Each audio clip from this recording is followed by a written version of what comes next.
வணக்கம் வள்ளல் மீடியா நேயர்களே. ஒரு சம்பவம் நடந்துருச்சு அப்படின்னா அன்னைக்கே காணொலி சில நாள் போட முடியல அப்படிங்கிற காரணம் எதுக்காக இருக்கும்னா, அன்னைக்கு நாங்கள் வேறு ஏதாவது ஷூட் பண்ணி முடிச்சிருப்போம் அப்படிங்கிறனால தான் ஒரு நாள் விட்டு ஒரு நாள் இடைவெளியில் காணொலி போடுறோம் அப்படிங்கிற ஒரு சந்தர்ப்ப சூழ்நிலையில் இன்னைக்கு நீங்கள் சொல்லனாலும் இல்லை, நாங்களே இந்த தலைப்பை எடுத்து பேசியிருப்போம். ஏன்னா செய்தி அப்பேற்பட்ட செய்தி கண்டிப்பாக பேச வேண்டிய விஷயம். சின்ன சின்ன பிரச்சனைகளுக்கெல்லாம் பேசுகிறோம். இவ்வளோ பெரிய சமூக பிரச்சனையை இன்னைக்கு பேசாமல் இருக்க மாட்டோம். அதை குறித்து பாரி அவர்கிட்ட அவரோட கேள்வியில் கேட்டு தெரிஞ்சுக்கலாம். வணக்கம். ஃபர்ஸ்ட் ஆஃப் ஆல், உடம்பு சரியில்லாமல் இருக்கீங்க, ஆனால் இது நம்ம பேசாமல் போக முடியாதுங்க. இதுல எனக்கு என்னன்னா ஒரே ஒரு ரிக்வெஸ்ட், இது இன்னும் கொஞ்சம் அதிகமா கான்வர்சேஷனலா உரையாடலா போலான்னு நினைக்கிறேன். ஏன்னா எனக்கு நிறைய கேள்விகள் இருக்கு. அதனால இது இன்ஃபர்மேஷன் சொல்ல தேவையில்லை, என்ன நடந்துச்சுன்றது எல்லாருக்குமே தெரியும். இதுல இருந்து நீங்க என்ன சொல்ல வரீங்க சார்? இது ஒரு சமூகத்தில் நடக்கக்கூடாத, ஏற்றுக்கொள்ள முடியாத ஒரு நிகழ்வு. காரணம் என்னன்னா, படித்த பையன், நல்லா சம்பாதிக்கிற பையன், கிட்டத்தட்ட 1 லட்ச ரூபா சம்பாதிக்கிற ஒரு ஐடி நிறுவனத்தில் வேலை செய்கிற பையன். குடும்ப பின்புலமும் ஓரளவுக்கு செட்டில்டான ஃபேமிலி, அதாவது ஒரு அப்பர் மிடில் கிளாஸ் ஃபேமிலியில் தான் அந்த பையன் இருந்திருக்கான். ஸோ எந்த விதத்துலையும் அந்த பையனை குறை சொல்கிறதுக்கு வாய்ப்பு இல்லை. இப்போ அந்த பையனுக்கு ஒரு காதல் ஏற்படுகிறது. அந்த காதல் ஸ்கூல் டேஸ்ல இருந்தே இருந்திருக்கு. ஒரு 11th ஸ்டாண்டர்ட்லேருந்து அவங்க லோப்பனா லைக் மேபி அவங்க பழகிருக்கலாம், தெரிஞ்சிருக்கலாம். அதுக்கப்புறம் அவங்களுக்குள்ள காதல் உருவாயிருக்கு. அப்புறம் நீங்கள் இந்த ஃபோட்டோஸ்லாம் பார்த்துப்பீங்க, அந்த பொண்ணும் அவரும் இருக்கிற ஃபோட்டோஸ். அதை பார்த்தோன்னே நமக்கு அது நடுவில் நிறைய குழப்பங்கள்லாம் பண்ணிட்டு இருந்தாங்க. லோ பண்ணலாம், இது பண்ணலாம், இது பண்ணலாம். பட் அந்த ஃபோட்டோஸ்லாம் நம்ம பார்க்கும்போதே நமக்கு ரொம்ப தெளிவாக தெரியுது, அவர்களுக்குள்ள இருந்த ரிலேஷன்ஷிப் ஒரு காதல் சார்ந்த ஒரு உறவு நமக்கு தெரியுது. அந்த பொண்ணோட அந்த வீடியோலையும் தெரியுது, போட்டுக்கிற 2 வீடியோலையும் தெரியுது. அவங்க கேக் விட்டுறதா இருக்கட்டும், அதுக்கு இது மோதிரம் மாத்திக்கிறது, இந்த மாதிரி நிறைய ஃபோட்டோஸ். இல்லைங்க, இப்போ ஒரு வீடியோ விட்டுருக்காங்களா, அதுல சொல்லியிருக்காங்க, கல்யாணம் பண்ண வீட்டுல போய் சொல்லிட்டேன், ஆனா அவன் 6 மாசம் டைம் கேட்டிருந்தான், அதுக்கப்புறம் வீட்டுல சொல்லலாம். அப்படின்னா என்ன அர்த்தம்னா, இவங்க லவ் ரிலேஷன்ஷிப் இருந்திருக்காங்க. ஆமா, அது இப்ப தெரியுது. இப்ப சமீபத்துல அந்த வீடியோ அப்ப இங்க இப்ப பிரச்சனை என்னன்னா, இந்த பையன்கிட்ட குறை சொல்றதுக்கு ஒன்றும் கிடையாது. ஸோ இப்போ இந்த பையன் அந்த பொண்ணை கல்யாணம் பண்ணி வாழ்ந்திருந்தாலும் அந்த வாழ்க்கை என்பது ஒரு சிறப்பான வாழ்க்கையாகவே தான் இருந்திருக்கும். ஆனால் தெரிந்தோ தெரியாமலோ அந்த குடும்பம், அதாவது அந்த பெண்ணுடைய வீட்டார், அவங்க அப்பா அம்மா 2 பேருமே காவல்துறை அதிகாரிகள். அவங்களுக்கு ஒரு பையனும் இருக்கிறான், தம்பி, சுர்ஜித் அம்பீர். அவன் பார்த்தீங்கன்னா, இத்தனைக்கும் அவனும் படித்தவன் தான், அத்லெட்டா இருக்கிறான், படிச்சிருக்கான். ஸோ அத்லெட்டா இருக்கும் பொழுதுலாம் இந்த ஒழுக்கம் சார்ந்த விஷயங்கள் எல்லாமே தெளிவாக கற்றுக் கொடுக்கப்பட்டிருக்கும். ஏன்னா ஒரு நார்மலாக ஒரு அத்லெட்டா இருக்க முடியாது, ஒரு ப்ராப்பரான ஒரு பிஹேவியரல் பேட்டர்ன் இருந்தால் தான் அத்லெட்டா இருக்க முடியும். ஸோ இப்போ இவனுடைய லைஃப்ல அவன் ஏதோ ஒரு விதத்தில் அவனோட கெரியர்ல அவனும் ஒரு மாதிரி இருந்திருக்கான். இப்போ என்ன அப்படின்னு பார்த்தீங்கன்னா, உங்களுக்கே தெரியும், அந்த பெண் அவங்க அவரோட அந்த கவினுடைய தாத்தாக்கு ஏதோ ஒரு உடம்பு முடியாம இருக்கு போல. ஸோ ஹாஸ்பிட்டல்ல வேற ஏதோ ஒரு ஹாஸ்பிட்டல்ல அட்மிட் ஆயிருக்காங்க. இந்த பொண்ணு என்ன பண்ணிருக்கு, இந்த பொண்ணு ஒரு டாக்டர், சித்தா டாக்டர் இவங்க. பட் இவங்க ஒரு அலோபதி ஹாஸ்பிட்டல்ல வேற ஏதோ ஒரு இதுல அந்த பிசியோதெரப்பி இந்த மாதிரி இதுல பார்த்துட்டு இருக்காங்க போல வேலை. எங்க ஹாஸ்பிட்டலுக்கே நான் பாத்துக்குவேன்ல அப்படின்னு சொல்லி இந்த பொண்ணு அவங்கள கூப்பிட்டுருக்கு. அவங்க ஃபேமிலியோட தான் வந்திருக்காங்க. அவங்க தாத்தாவை கொண்டு அட்மிட் பண்ணியிருக்காங்க. இந்த மாதிரி அட்மிட் பண்றதுக்கு இந்த ப்ரொசீஜர்ஸ் நடந்துகிட்டு இருக்கிற டைம்ல இந்த சுஜித் அவங்க அக்காவை பார்க்கறதுக்கு சம்திங் வந்திருக்கான் போல. இதுலதான் கொஞ்சம் ஒரு சில கான்ட்ரடிக்ஷன் இருக்குது, அதை நம்ம பார்ப்போம். ஸோ அவர் வந்திருக்கான் போல. வந்தோடனே கவின் ஏன் சுஜித்தோட போனா அப்படிங்கிறது எனக்கு இன்னும் அதுக்கான, ஏன்னா கவின் அவங்க ஃபேமிலியோட தான் இங்கே வந்திருக்காப்புல. ஸோ ஃபேமிலி இங்கே ஹாஸ்பிட்டல் இருக்குது. எதுக்காக இப்போ கவினும் சுஜித்தும் எதுக்கு வெளியில திரும்ப டிராவல் பண்றாங்கன்னே புரியல. பட் அந்த சுஜித் தான் பைக் ஓட்டியிருக்கான், கவின் பின்னாடி உட்காந்துருக்காங்க போல. போயிட்டு ஏதோ ஒரு கொஞ்சம் ஆள் நடமாட்டம் இல்லாத ஒரு இடத்துல போய் நிப்பாட்டிட்டு திரும்ப ஒரு பேச்சு, கான்வர்சேஷன் மாதிரி வந்திருக்கு. அதுல நீ விட்டுறணும், இந்த மாதிரி ஒத்து வராது அதுன்னு சொல்லி பேச்சு போயிருக்கு. அப்ப இந்த பேசிட்டு இருக்கிற டைம்ல இந்த சுஜித் மிளகாப்பொடி எடுத்து கவின் கண்ணில் அடிச்சிருக்கான். சரி, மிளகாப்பொடி கண்ணில் அடிச்சோன்னே அதுக்கப்புறம் கவின்னால டிஃபென்ஸ் எதுவும் பண்ண முடியாது. ஸோ ஆட்டோமேட்டிக்காக என்ன பண்ணியிருக்கான், இவன்கிட்ட ஒரு ஃபோட்டோக்கு போஸ்ட் கொடுத்துட்டே இருக்கான் பாருங்க. அது ஒரு அவனோட ப்ரொஃபைலை பற்றி பேசுகிறேன். ஸோ அதில் அந்த கத்தி எடுத்து, இந்த ஒரு வெட்டு கத்தி, அந்த வெட்டு கத்தி எடுத்து அவன் சரமாரியாக தாக்கியிருக்கான். சம்பவ இடத்துலேயே கவின் ரத்தப்போக்குனால இறந்துருக்காரு. இதுக்கப்புறம் இன்னொரு சிலர் என்ன சொல்கிறாங்கன்னா, சுஜித் அவங்க அம்மா கிட்ட போயிட்டு உன் பையனை அள்ளி எடுத்துட்டு போ அப்படின்னு சொன்னதா ஒரு வெர்ஷன் இருக்கு. பட் இன்னும் எனக்கு அது அஃபிஷியலா இருக்கு. ஆமா, அது உண்மைதான்ற மாதிரி சொன்னாங்க, ஆனா அது பட் அதுன்னு தெரியல. இன்னும் இதுல நிறைய ஃபிஷியான சில விஷயங்கள் இருக்கு. காரணம் என்ன அப்படின்னு பாத்தீங்கன்னா, சில நியூஸ் சேனல்ஸ்ல ஃபர்ஸ்ட் வெளியில வந்த செய்திகள் என்னன்னு பாத்தீங்கன்னா, கும்பலாக வெட்டினார்கள்னு சொல்லி ஒரு செய்தி வந்தது. அப்புறம் அது அது கும்பலால வெட்டல, ஒரு பையன் தான் வெட்டியிருக்காங்க அப்படின்னு சொல்லி சொல்றாங்க. இப்போ இது என்ன ஏதுன்னு நமக்கு உண்மையிலேயே அது காவல்துறை அதிகாரிகளுக்கு தான் அங்க உண்மையாவே என்ன நடந்துச்சுன்னு தெரியும். நமக்கு நடந்தது ஒண்ணு மட்டும் தெளிவா தெரியுது, இந்த பையன் கூட்டிட்டு போய் கொலை பண்ணியிருக்கான். ஸோ அது மட்டும் நமக்கு உறுதியா தெரியுது.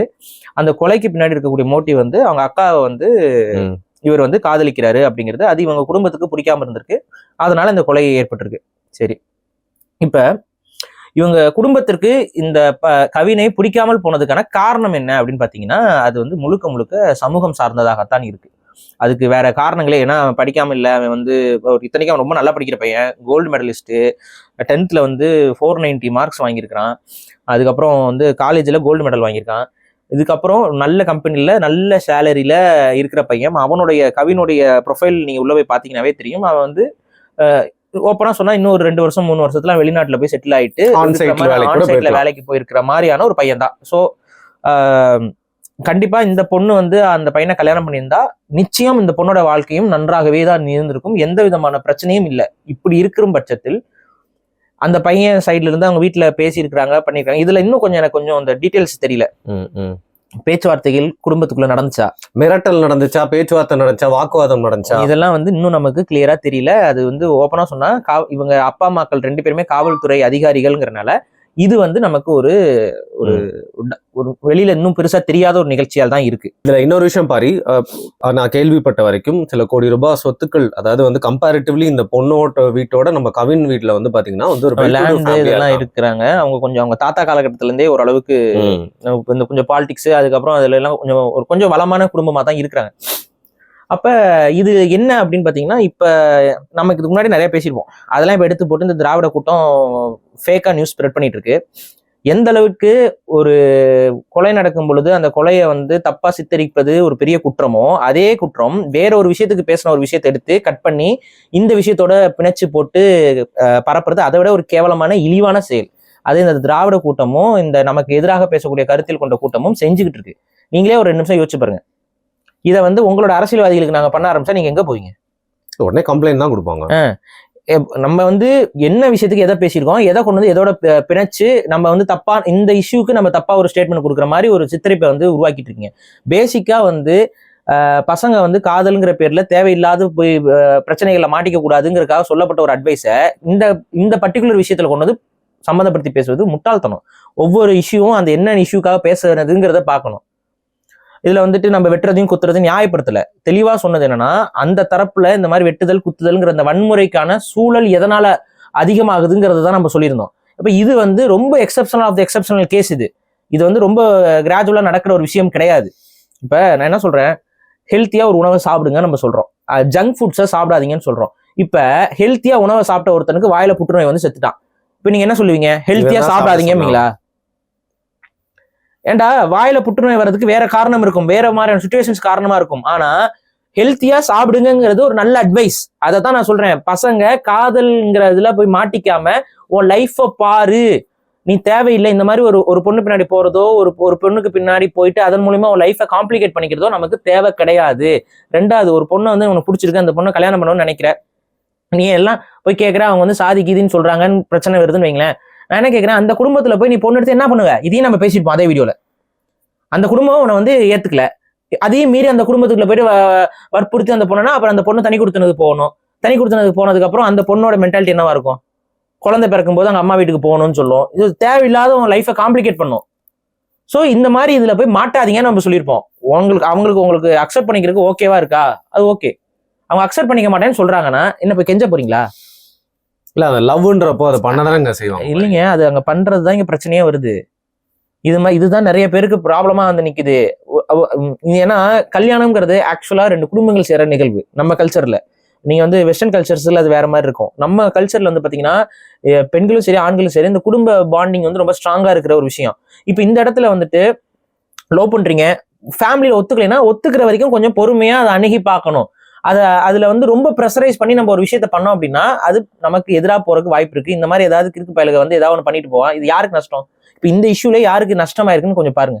எல்லாருக்குமே தான் நஷ்டம். பெரிய நஷ்டம் கவினோட வீடு. கவினுக்கு தான் நஷ்டம், வேற யாருக்கு என்ன நஷ்டம்?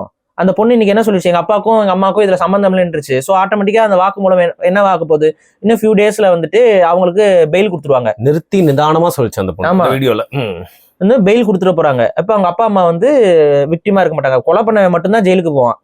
இப்ப இது ஆக்சுவலா இந்த பொண்ணு இப்ப லவ் பண்ணேன்னு சொல்லி ஒத்துக்கிட்டனால ஓரளவுக்கு இந்த கேஸ் ஸ்ட்ராங் ஆகும். இன்கேஸ் அந்த பொண்ணு நான் லவ் பண்ணலன்னு சொல்லி என்ன ஆயிருக்கும்? ஆக்சுவலா ஃபர்ஸ்ட் நாள் வந்து வதந்தி அப்படிதான் வந்துச்சு. ஆனா அப்படி சொல்லலன்னு இப்ப சொல்லியிருக்காங்க. முத நாள் வந்த வதந்தி என்ன? அந்த பொண்ணு நான் லவ் பண்ணல அப்படின்னு சொல்லிடுச்சுன்னு சொல்லி ஒரு வதந்தி வந்து இணையதளத்துல பரவுச்சு. சில நியூஸ் பேப்பர்ல போட்டாங்க. அப்ப இந்த நரேஷன்ல கொஞ்சம் யோசிச்சு பாருங்க, யாருக்கு நஷ்டமா இருக்கும்? ஆட்டோமேட்டிக்கா இறந்தவர் மீது பழியும் சுமத்தப்பட்டிருக்கும். அவன் தான் அந்த பெண்ணை தொந்தரவு பண்ணா, அதனால கூட பிறந்தவன் சும்மா நரேட்டிவ் ஷூட் பண்ணிப்பாங்க. கூட பிறந்தவன் கோவத்துல கொண்டுட்டான் இருக்கும். இது ஆட்டோமேட்டிக்கா அது வந்து வேற மாதிரி போயிட்டு கடைசியில இந்த பையனுமே வந்து கோவத்துல தெரியாமல் செய்த தவறு அப்படின்னு சொல்லிட்டு ஒரு குறைந்தபட்ச கொலைக்கான தண்டனையாக இருக்கக்கூடிய சில தண்டனைகள் பெற்று வெளியில வந்துருவான் சில வருடங்கள்ல. இதுதான் நடந்திருக்கும் ஆக்சுவலா. அப்ப இதுதான் புரிஞ்சுக்கோங்க. இது இந்த மாதிரி காம்ப்ளிகேஷனான ஒரு விஷயத்துக்குள்ள போய் மாட்டிக்காதீங்கிறதுக்காதான் கல்வியிலையும் படிப்புலையும் கவனம் செலுத்துங்க நம்ம ஒரு அட்வைஸை தொடர்ச்சியா சொல்லிக்கிட்டே இருக்கிறோம். இப்ப நான் இங்க பாரு, இந்த பையன் வந்து இப்ப லவ் பண்ணிட்டான். இப்ப இவன் சைடுல உண்மையிலேயே எந்த மிஸ்டேக்ஸும் இல்ல.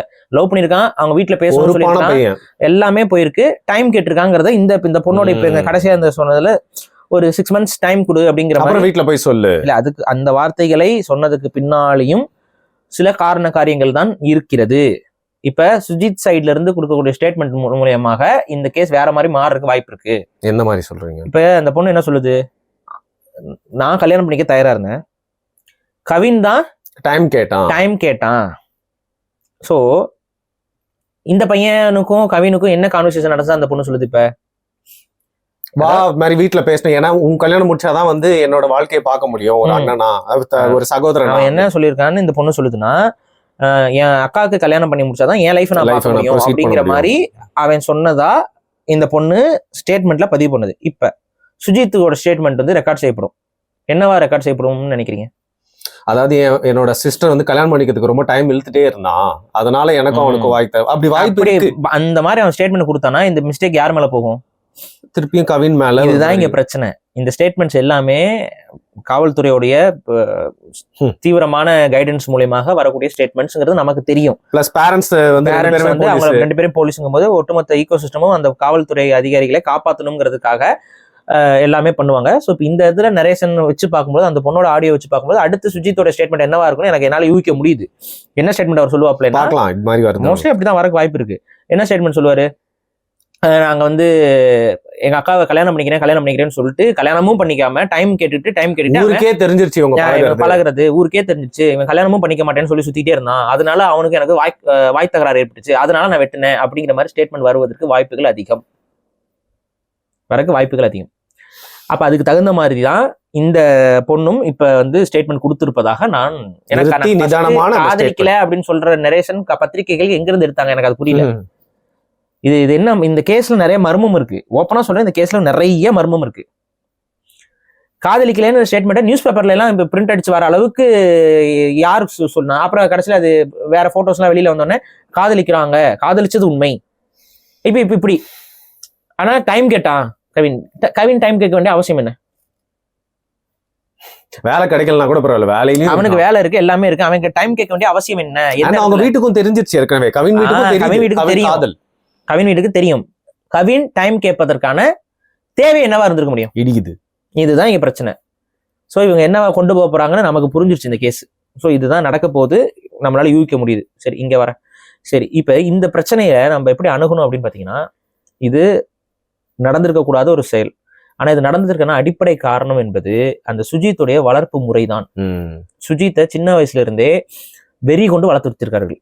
ஒரு வெறியோடைய அடிப்படை, அதாவது எப்படின்னா, அவன் ஆல்ரெடி அவன் அத்லெட் அப்படிங்கிறது வந்து, அதுக்குன்னு அத்லெட்லாம் தப்பானவங்க சொல்லல, பட் அத்லெட்டுங்கிறது நிறைய அத்லெட்ஸோடைய மைண்ட் செட் என்னவா இருக்கும்?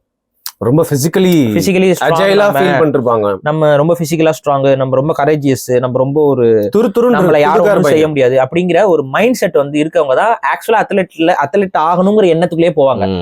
ஸோ இப்போ அவனுக்கு அந்த மாதிரியான ஒரு மைண்ட் செட் இருக்குது. அந்த மைண்ட் செட் அவனுக்கு எங்க இருந்து வந்திருக்குன்னு பாத்தீங்கன்னா, அவனுடைய கம்யூனிட்டியை பத்தியும் வரலாறு ஹிஸ்டரிலாம் உங்களுக்கு ஓரளவுக்கு தெரியும். அது வந்து தமிழ் சமூகத்துடைய ஒரு ஒன் ஆஃப் த இம்பார்ட்டன்டான ஒரு வாரியர் கம்யூனிட்டியை சார்ந்தது. அப்ப அந்த சமூகத்துல இருக்கிறவங்கல பல பேரும் வந்து நாங்கெல்லாம் வீரர்கள், நாங்கெல்லாம் அரசர்கள், நாங்களாம் எவ்வளவு பெரிய ஆள் தெரியுமா அப்படிங்கிற மாதிரியான அந்த சாதிய ரீதியான ஒரு ஹெட்வெயிட்டான பேச்சுக்கள் என்பது அந்த சமூகத்திற்குள் பலரும் பேச கேட்டிருப்போம். பேரண்டிங் வீட்ஸ்ல வீட்லயும் அவ்வாறு சொல்லிருக்கலாம். காரணம் இவங்க 2 பேரும் காவலர்கள் வேற, காவல் அதிகாரிகள் வேற. உங்களுக்கு இன்னொன்னு தெரியும், இந்திய சுதந்திர போராட்ட காலகட்டத்தில இருந்தே அந்த சமூகத்தில இருந்து நிறைய பங்களிப்புகளை கொடுத்தவங்களும் இருக்கிறாங்க. ராணுவ வீரர்கள் அதிகமா இருப்பாங்க, காவல்துறை அதிகாரிகளும் அந்த சமூகத்தை சார்ந்தவர்கள் அதிகமா இருப்பாங்க. இன்னைக்கு நீங்க தமிழகத்தில் வேலை செய்யக்கூடிய காவல்துறை அதிகாரிகள் பட்டியல் எடுத்து பார்க்கும் பொழுது அந்த சமூகத்துடைய பங்களிப்பு என்பது அதிகார வர்க்கத்துக்குள்ள கொஞ்சம் அதிகம். அதுவும் சொல்லுவீங்க. அப்புறம் தெலுங்குல இருந்து ஒரு சமூகத்துல ரொம்ப அதிகமா இருப்பீங்க, ரெண்டும் அதிகமா இருப்பாங்க. இவங்களுக்குள்ளுமே அந்த காவல்துறை இதுக்குள்ள எல்லாம் கொஞ்சம் சில பாலிடிக்ஸ் போயிட்டு இருக்கும். இதை நம்ம பார்த்திருப்போம். இப்ப இந்த பையன் வளர்ந்த சூழல், வளர்க்கப்பட்ட சூழல் எல்லாத்துலயும் அவனுக்கு ஒரு விதமான ஹெட்வெயிட்டான ஒரு சாதியா தான் நான் சொல்றேன், சுப்பீரியாரிட்டி காம்ப்ளெக்ஸ். நம்ம பல முறை சொல்லியிருக்கோம், தமிழ் சமூகத்துல 2 நோய் இருக்கு. இதெல்லாம் எவனுமே இது வரைக்கும் தமிழ் சமூகத்துல பேசினது இல்லை. நான் பேசியிருக்கேன். 2 நோய் இருக்குது தமிழ் சமூகத்துல. ஒன்னு சுப்பீரியாரிட்டி காம்ப்ளெக்ஸ், ஒன்னு இன்ஃபீரியாரிட்டி காம்ப்ளெக்ஸ். இந்த சமூகங்களுக்குள்ள இது ஒரு உளவியலாக இருக்கிறது. சுப்பீரியாரிட்டி காம்ப்ளெக்ஸ்ல ஒரு சில சமூகங்களும், இன்ஃபீரியாரிட்டி காம்ப்ளெக்ஸ்ல ஒரு சில சமூகங்களும் இன்னைக்கு இருக்கிறாங்க. ஆனா ஆக்சுவலா அது இருக்கக்கூடாது. 2மே நோய் தான், உளவியல் நோய். இந்த உளவியல் நோயில சுப்பீரியாரிட்டி காம்ப்ளெக்ஸ்ல இருக்கக்கூடிய ஒரு சமூகங்கள்ல இந்த பையனுடைய சமூகமும் ஒன்று. அப்ப அந்த சுப்பீரியாரிட்டி காம்ப்ளெக்ஸ் எங்க இருந்து அவங்களுக்கு வருது, அந்த சமூகத்தை சேர்ந்தவர்களுக்கு எங்க இருந்து வருது அப்படின்னா, நீங்க சொல்லி கொடுக்கல. நீங்க சிலபஸ்ல ஏதாவது படிக்கிறோமா? நம்ம இப்போ தமிழ் சிலபஸ் படிக்கிறோம், வரலாறு படிக்கிறோம். நம்மளுடைய ஸ்கூல் எஜுகேஷன் சிஸ்டம்ல எங்கேயாவது வன்னியரை பத்தியோ, மறவரை பத்தியோ, கோணாரை பத்தியோ, உடையாரை பத்தியோ, நாடாரை பத்தியோ, பறையரை பற்றியோ, பல்லரை பற்றியோ நம்ம படிக்கிறோமா? அப்ப இவங்களை பத்திலாம் நம்ம எல்லாருக்கும் தெரியுது. எங்க இருந்து படிக்கிறோம்? நம்ம அப்பா அம்மா, சுத்தி இருக்க ஜாதி தலைவர், ஃப்ரெண்ட்ஸ், அவங்க மூலியமா தான் இது பண்ணுறோம். அன்சோர்ஸ்டு, எந்த விதமான பேக்கப் ப்ரூஃப்ஸும் இல்லாத கேஸ்டிஸ்ட் பாலிடிக்ஸ் செய்யக்கூடிய கட்சிகளுடைய கருத்துக்களை தான் இவர்கள் நம்ம எல்லாருமே கன்சியூம் பண்றோம், உள்வாங்குறோம். அதிகமா நம்ம சமூகங்களை பற்றி தெரிந்து கொள்வது எங்க இருந்துன்னு பாத்தீங்கன்னா, சாதி வெறி அதிகமாக ஊறியவர்களிடம் இருந்து. ஆனா அது ஹிஸ்டரியா? கிடையாது. புராண கதைக்கு ஈக்குவலான விஷயம். அப்ப இங்கதான் பிரச்சனை. இந்த பிரச்சனையை சரி செய்யணும்னா முதல்ல சமத்துவம் என்பது சொல்லிக் கொடுக்கப்பட வேண்டும். நீங்க சமத்துவத்தை இங்க சொல்லிக் கொடுக்குறாங்க எப்படின்னா, தீண்டாமை பாவச் செயல். இது தீண்டாமை சார்ந்த விஷயமே கிடையாது ஆக்சுவலா.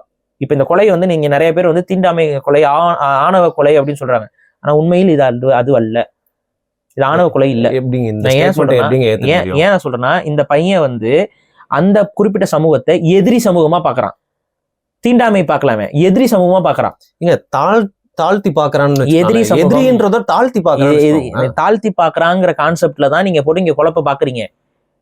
அது எப்படிங்க? ஆனா உங்களுக்கு அது எப்படிங்க உங்களுக்கு தெரியும் அப்படின்னா, ஒரு எதிரியாகத்தான் இந்த சமூகங்களுக்குள்ள ஒரு ஸ்டோரி என்பது கட்டமைக்கப்பட்டு கொண்டே இருக்கிறது. இவர்கள் அதிகமாக வாழக்கூடிய பகுதிகளில் அவங்கள வேட்பாளராவோ இதாவோ எந்த கட்சி நிப்பாட்டுறதுல காரணம் என்ன? அதுக்கு நெக்ஸ்ட் வரும் அது சாதி அரசியலுங்க. அந்த சாதி அரசியலை தான் நான் சொல்றேன். இப்ப ஈக்குவலா இவங்களுக்கு ஈக்குவலா அவங்களையும் வெட்டுறவங்க இருக்காங்களா இல்லையா? யார் வெட்டினாலும் வெட்டும் கத்தி.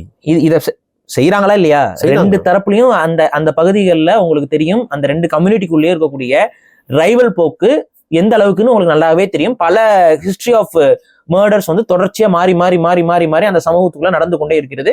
இது எங்கிருந்து தொடங்குறதுன்னு தெரியும். முதுகுலத்தோர் பிரச்சனை அந்த கலவரம் இதுல காலத்துல தொடங்கி முத்துராமலிங்க தேவர் அவருடைய விஷயத்துல இந்த பிரச்சனை என்பது, கரை என்பது அவர் மீது சுமத்தப்பட்டதுல இருந்து இந்த பிரச்சனைகள் என்பது இந்த 2 சமூகத்திற்குள்ள தொடர்ச்சியாக வந்து கொண்டே இருக்கிறது. அப்ப இது ஒரு பகை இனம் போல இவர்களுக்குள்ள ஒரு பகை என்பது தொடர்ச்சியாக மூட்டப்படுது. பிரச்சனை என்னன்னு பாத்தீங்கன்னா, அந்த ஒரு எதிரி போக்கை வந்து உருவாக்கி வச்சுட்டாங்க இந்த சமூகங்களுக்குள்ள. அதனாலதான் இந்த 2 சமூகத்துக்குள்ள ஒரு ஆணவ கொலையோ இது மாதிரி நடக்கும் பொழுது இது பூதாகரப்படுத்தப்படும் மீடியால. எப்பவுமே நீங்க வேற இடத்துல இந்த மாதிரி நடக்கும்போது கூட அதை வந்து 2 நியூஸ்ல போட்டு போயிருவாங்க. ஆனா இந்த 2 சமூகத்துக்குள்ள நடக்கும் பொழுது, இதே போல வட தமிழகத்துல 2 சமூகம் இந்த மாதிரி இந்த அவங்க ஒரு கலெக்டிவா ஒரு பொலிட்டிக்கல்ல வந்து டிவைட் அண்ட் ரூல்ங்கிறது தான் இது. டிவைட் அண்ட் ரூலுங்கிறதுல இந்த சமூகங்களை பெரிய அளவுக்கு பாதிப்புக்கு உள்ளாக்கி கொண்டிருப்பது அரசியல்வாதிகள் தான். அவங்களுக்குள்ள இந்த சமூகத்துக்குள்ள சின்ன வயசுல இருந்தே உனக்கு எதிரி யாரு இவன், இவனுக்கு எதிரி யாரு இவன். அதனாலதான் இந்த சமூகங்களுக்குள்ள இந்த ரைவல்ஸ் அதிகமா இருக்கு. இப்ப அதே இதுல எத்தனையோ பட்டியல் சமூக மக்கள் வெவ்வேறு சமூகத்தை சார்ந்தவர்கள் இருக்கிறாங்க. இவங்களுக்குள்ள அந்த வெட்டுக்குத்து அதிகமா நீங்க கேள்விப்பட்டிருக்கவே மாட்டீங்க. ஏன் அது நடக்குது? அதுக்காக அவங்களுக்குள்ள காதல் வராம இருந்துரும் நீங்க நினைக்கிறீங்களா? இல்ல அதெல்லாம் எல்லாம் மாத்தி மாத்தி வந்துட்டு இருக்கு, பிரச்சனையும் வந்துட்டு தாங்க இருக்கு. பிரச்சனையும் வருதுங்க. இது ஏன் இந்த ஒரு கிரிட்டிக்கல் இதை தொடுது? ஏன்னா இங்க இருக்கக்கூடிய அரசியல் அவ்வாறு கட்டமைக்கப்பட்டு இருக்கு. கேஸ்ட் பாலிடிக்ஸ் வேற ஒன்றும் இல்லை. கேஸ்ட் பாலிடிக்ஸ் தான் இவங்களை பிரிச்சு வைக்கணுங்கிறதுக்காக காலங்காலமா ஊரா மோதிக்கிறாங்க. சரி, இப்போ நீங்க சொல்றீங்கல்ல எதிரி இது தாழ்த்த அது மாதிரி பார்க்கல, எதிரி சமூகமா பாக்குறாங்கன்னு. அதை இந்த கேஸ்ல மேபி நான் ஒத்துக்கிறேன். ஏன்னா அதுல குறிப்பிட்ட இதுல இடத்துல ஒரு சமூகம் வந்து எங்களை இந்த பட்டியல்ல இருந்து எடுங்க, எங்களுக்கு தேவையில்லைன்னு சொல்றாங்க. அதனால நான் ஒத்துக்கிறேன். ஆனா வட தமிழகத்துல 2 சமூகம், எனக்கு பேர் சொல்ல வேணாம், திருப்பி நம்மளும் அவங்க ஸ்டீரியோடைப் பண்ற மாதிரி இருக்கும். இவன் எனக்கு கீழானவன், தாழ்மையானவன், அசிங்கமான வேலைகள் பாக்குறதுக்கு தான் இவன் அப்படிங்கிற மனநிலை இருக்கு பாரு. அப்படி ரெண்டுமே இருக்குங்க. நான் என்ன சொல்றேங்க, நீங்க சொல்ற இந்த தாழ்வா பாக்குற மனநிலை எப்போ உங்களுக்கு வரும் அப்படின்னு பாத்தீங்கன்னா, நீங்க ரொம்ப சொசைட்டில ரொம்ப பெரிய புடிங்கிகளாக உயர்ந்திருந்தீங்கன்னு என்றால் இது அந்த சிந்தனை வருது. அப்படி இல்லை அப்படின்னா அது அந்த சிந்தனை இயற்கையானது கிடையாது, புரிஞ்சுக்கணும். திணிக்கப்படுறது இது வந்து அதாவது ஒருத்தனை என்ன சொல்லி திட்டுனா அவன் கோவப்படுவாங்கிறத உணர்ந்துகிட்டு அதை சொல்லி பேச வைக்கிறது. இப்போ புரியுதா? உங்களை வந்து திட்டுறதுக்கு ஃபார் எக்ஸாம்பிள் நீங்க அமெரிக்கால எல்லாம் அதெல்லாம் பாத்தீங்கன்னா வந்துட்டு இப்போ ஒண்ணும் இல்ல, அந்த ஸ்பீடுன்னு ஒருத்தன் பேசிட்டு இருக்காங்களா, அவனை ஏன் மங்கிங்கிறாங்க எல்லாம்? அந்த என் வேர்டுக்கு உண்டான வார்த்தை மங்கி. நிகர்னு கூட அது ஒண்ணு சொல்றது, நிகர்னு கூட இவங்க சில பேர் பெருமையா நிகர் அப்படின்னு பேசிப்பாங்க. பட் ஏன் மங்கின்னு சொல்றான்? அவனை வந்து ஒரு காட்டு மிராண்டி, ஒரு குரங்கு கீக்கோல கம்பேர். இதை ஏன் வந்து அவங்க கிட்ட போய் எல்லாரும் சொல்லிட்டு இருக்காங்க? அவனை அசிங்கப்படுத்தணும், அவனை இரிட்டேட் பண்ணணும் அப்படிங்கிற ஒரு இன்டென்ஷன்ல அவனை என்ன சொன்னா அவன் கோவப்படுவான், அவன் என்ன சொல்லி பேசினா கோவப்படுவான். இந்த ஒரு இதுல ஒரு ஒரு மனசுக்குள்ள இருக்க வெஞ்சன்ஸோட வெளிப்பாடு தான் இப்படி இருக்கே ஒழிய, நீங்க என்ன சொல்ல வரீங்கன்னா தமிழர்கள் வந்து தீண்டாமையை கடைபிடித்தார்கள்னு சொல்லி ஒரு பொய்யை வந்து திரும்ப திரும்ப தமிழர்கள்ட்ட தொடர்ச்சியா திணிக்க பாக்குறீங்க. ஆனா உண்மையில அது கிடையாது. எந்தெந்த கோயில் எல்லாம் தமிழர்களுக்கு உள்ள இந்த சாதிகள் அலோடு இல்லைங்கிறாங்களோ அந்த கோயில்கள்ல பெரும்பான்மை தமிழ் சாதிகளும் அலோடு இல்ல. புரியுதுங்களா? ஏதோ 1-2 சமூகம் தான் உள்ள போயிட்டு வந்துட்டு இருந்திருக்கு. இப்ப என்ன சொல்லுவீங்க? அப்ப எல்லாருமே தீண்ட தகாதவர்கள் தானே யாரோ ஒருத்தனோட பார்வையில? இப்படிதான் நீங்க பாக்கணும். அப்ப இந்த 2 சமூகங்களுக்கு வந்து நீங்க இந்த பை மீன்ஸே ஈக்குவல் அப்படிங்கிற அந்த பாயிண்ட்ல இருந்து நம்ம பேச மாட்டேங்கிறோம் இந்த விஷயங்களை. ஈக்குவல் தாங்க. பட் இந்த சமூகத்தில் இது அவ்வாறு பார்க்கப்படுவது இல்லை.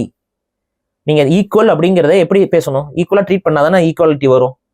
இப்ப நீங்க என்ன சொல்ல வரீங்க? ஆக்சுவலா அவர் ஒரு பாவப்பட்ட சமூகத்தை சார்ந்தவன்னு சொல்ல வரீங்க. இதுதான் பேசிக்கா எல்லாரும் பேசிட்டு இருக்கீங்க. இல்ல 2 பேரோட சமூகத்துல வந்து ராணுவத்துக்கு நிறைய பேர் போயிருக்காங்க. அதாங்க நான் சொல்றேன். 2 பேருமே விவசாயம் பண்ணாங்க, 2 பேருமே எல்லாமே இருக்கு, 2மே நிலவுடைமை சமூகங்கள். இப்ப நிலம் இவங்க கிட்ட இல்லைன்னு நீங்க சொல்ல போறீங்களா? இவங்க கிட்டயும் நிலம் இருக்கிறது. இவர்களும் தேவேந்திர குல வேளாளர்கள் என்று பெயர்ல வந்துட்டாங்க. பட்டியல் வெளியேற்ற கோரிக்கையை அந்த சமூகம் ஒட்டுமொத்தமாக சொல்லிக் கொண்டிருக்கிறார்கள். எங்களை நீங்க வந்து SC பிரிவுக்குள்ள கொண்டு வந்ததே பெரிய தவறுன்னு அவங்க தெளிவா சொல்ல ஆரம்பிச்சிட்டாங்க. இமாதன் சேகரனும் மிலிட்டரிக்கு போய் சொல்ல ஆரம்பிச்சிட்டாங்க. சோ இந்த இடத்துல நீங்க ஹானர் கில்லிங் இல்ல இந்த இடத்துல வந்துட்டு இது வந்து எப்படி சொல்றது, ஒரு தாழ்த்தப்பட்ட சமூகத்தினால இது நடக்குதுன்னா கிடையாது. இது பகை சமூகம்ங்கிற ஒரு பார்வை இவர்களுக்குள்ள புகுத்தப்பட்டதால் நடக்கிறது. இதைதான் நான் அப்படிதான் நான் பாக்குறேன். இது பகை சமூகமாக நீங்க கட்டமைக்க பாக்குறீங்க 2 சமூகத்துக்கு நடுவுல. அதை தொடர்ச்சியா நீங்க வந்து ஒரு சமூகத்துக்குள்ள அந்த இன்ஃபீரியாரிட்டி காம்ப்ளெக்ஸ் வளர்ந்துகிட்டே இருக்கணும். இல்ல இப்போ அதுதான் நீங்க பாருங்க, இன்ஃபீரியாரிட்டி காம்ப்ளெக்ஸ் வார்த்தை யூஸ் பண்ணீங்க. சோ இப்போ ஒரு பகை சமூகன்றத உருவாக்குறது கொஞ்சம் கஷ்டம். ஆனா மேல கீழன்னு உருவாக்குறது, நீ பெருசுடான்னு சொல்ற பத்தி விடுறது ரொம்ப ஈஸி. ஆனா இவங்களுக்குள்ள எப்படி பகை அது சொல்ல அதத்தான் அவங்க பண்றாங்க. அந்த இன்ஃபீரியாரிட்டி காம்ப்ளெக்ஸ் ஒரு சமூகத்துக்கிட்ட வளர்த்து விடுறாங்க. ஆக்சுவலா இன்ஃபீரியாரிட்டி காம்ப்ளெக்ஸ் இந்த சமூகத்துக்கு ஏன் வளர்த்து விடுறீங்க? இப்ப வளர்த்து விடுறீங்க? இவ்வளவுதான் சிம்பிள். இப்ப நான் இன்னொரு கேஸ் சொல்றேன். இதே ஒரு ஆணவ கொலை நடந்திருக்கு. இன்னொரு ஆணவ கொலை நடந்திருக்கு. அதை பத்தி நம்ம ஆக்சுவலா பேசியிருக்கோம். இவங்க இப்ப நீங்க பாதிப்பு அடைந்த சமூகத்தை சார்ந்தவர்கள் வேற ஒரு சமூகத்துல இருந்து பொண்ணு எடுத்தாங்க, இது பண்ணாங்கிறதுக்காக அங்க ஒரு ஆணவ கொலை என்பது நடந்திருக்கு. இப்ப என்ன பண்ணலாம்? சொல்றது நான் புரியுதா? அப்ப இங்க நடக்கிறது வேற, தமிழ் சமூகத்துக்குள்ள நடக்கிறது வேற. இது நீங்க எப்படி பார்த்தா இது நியூட்ரலைஸ் ஆகுமோ அது அப்படித்தான் பார்க்கணும். நான் சிம்பிளா சொல்லிட்டேன், இங்க இருக்கக்கூடிய அந்த சுப்பீரியாரிட்டி காம்ப்ளெக்ஸ், தான் பெரியவன் என்று நினைக்கக்கூடிய தன்மையை ஒரு சமூகத்துக்கிட்ட கட்டமைத்து கொண்டே இருக்கிறீர்கள். 300 சமூகத்துக்கிட்ட நீ பெரியவன் கிடையாது, நீ ரொம்ப சிறியவன்கிற சிந்தனையை கட்டமைச்சுக்கிட்டே இருக்கீங்க. இது 2 நடக்க என்ன ஆகும்? ஆட்டோமேட்டிக்கா இந்த ஏற்றத்தாழ்வை நீங்க வந்து ஒரு மாதிரி ஸ்டாண்டர்டைஸ் பண்றீங்க. இதை நீங்க இப்படிலாம் சொல்லி கொடுத்துட்டு இருக்கீங்க. அவுட் ஆஃப் சிலபஸ் மாதிரி எல்லாத்தையும் சொல்லி கொடுத்துட்டு இருக்கீங்க. சிலபஸ்ல அவங்க படிக்கிற சிலபஸ்ல ஸ்கூல்ல ஏதாவது படிக்கிறான இதை பத்தி? எதையுமே படிக்கிறது இல்ல. எல்லா மனிதர்களும் சமம், அது மட்டும்தான் இருக்குது. ஒரு லைன்ல அது புரியுது. அது இன்னொன்னு நான் சொல்றேன், இந்த சுர்ஜித் கொலை பண்ணியிருக்கான்ல, அவன் ஒரு ரீல்ஸ் போட்டிருந்தான் பாத்தீங்களா? அதுல மனுநீதி இதெல்லாம் போட்டு ஒரு ஃப்ரேஸ் போட்டிருந்தான் பாத்தீங்களா? அது என்ன மீனிங்? இதுக்கு பிறப்பால் உயர்வு தாழ்வு பார்க்க கூடாதுங்கிற ஒரு ஃபேஸ அவன் வந்து ரீல்ஸ்ல போட்டு வச்சிருக்கான். அதுலயும் கத்தி இதெல்லாம் வச்சிருக்கான். ஏதோ தெரியாம ஏதோ ஒரு இதுல போட்டு வச்சிருக்கான் சும்மா. நான் தான் சொல்றேன், பிறப்பால் மனுநீதி இதெல்லாம் பார்க்க கூடாதுன்னு சொல்லிட்டு போட்டிருக்கிறவன், ஆனா ஏற்றத்தாழ்வு சிந்தனை அவனுக்கு வந்துருச்சுன்னு நம்ம பேசுறோம் இங்கே. ஸோ சொல்றேன்ல, அதுதான் சொல்றேன், இந்த சாதிய நிலை சிந்தனைங்கிறது வேற, பகை சிந்தனைங்கிறது வேற. இந்த பகை சிந்தனையை தொடர்ச்சியா வளர்த்து விட்டுக்கிட்டே இருக்கிறோம் நம்ம. இதை நீங்க நியூட்ரலைஸ் பண்றதுக்கு நீங்க என்ன பண்ணணும்? 2 சமூகத்துக்குள்ள நட்பை ஏற்படுத்தணும். நீங்க சமத்துவம் ஏற்படுத்தணும்னு பேசுறீங்க, சமமா தான் இருக்கிறாங்க, சமமா தான் இருக்காங்க. இவங்க வெட்டுனா அவங்களும் வெட்டுவாங்க, இவங்க பிரச்சனை பண்ணா அவங்களும் பிரச்சனை பண்ணுவாங்க, சமமா தான் இருக்கிறாங்க. இங்க வந்து யாரும் கீழே அப்படிங்கிற அந்த பார்வையெல்லாம் கிடையாது. இவனுக்கு எனக்கு ஆகாதுங்கிற எண்ணம் இருக்கு அதிகமா. அந்த ஆகாதுங்கிற எண்ணத்தை நம்ம மாத்தணும் இன்னைக்கு. அதை மாத்துறதுக்கு என்ன நடவடிக்கை எடுப்பீங்க? எடுக்க மாட்டீங்க. இப்போ ஒரு தலைவர் வந்து அவர் மேல பழி சுமத்தப்பட்டுச்சுன்னு சொல்றீங்க, இன்னொரு தலைவர் இறந்து போறாரு, கொலை செய்யப்படுறாரு, அங்க இருந்து தான் இந்த பகை ஆரம்பிக்குதா இல்ல அதுக்கு முன்னாடி இல்ல அந்த பகை? அதுக்கு இல்ல, உண்மையிலே இல்ல. எல்லாமே ஒன்னாதான் சண்டைக்கு போயிருக்காங்க. இந்திய சுதந்திர போராட்டத்துல இவங்க எல்லாருமே ஒன்னாதான் ஆயுதம் ஏந்தி போயிருக்காங்க, வந்திருக்காங்க. மேபி லைக் சின்ன பிரச்சனைகள் அந்த ஊருக்குள்ள இருக்கக்கூடிய பஞ்சாயத்து பிரச்சனைகள் நடக்கும். பட் இது ஒரு அவுட்பர்ஸ்டா இந்த சமூகங்களுக்குள்ள ஆகாது அப்படிங்கிற மாதிரியான ஒரு சூழல் இருந்தது இல்லை.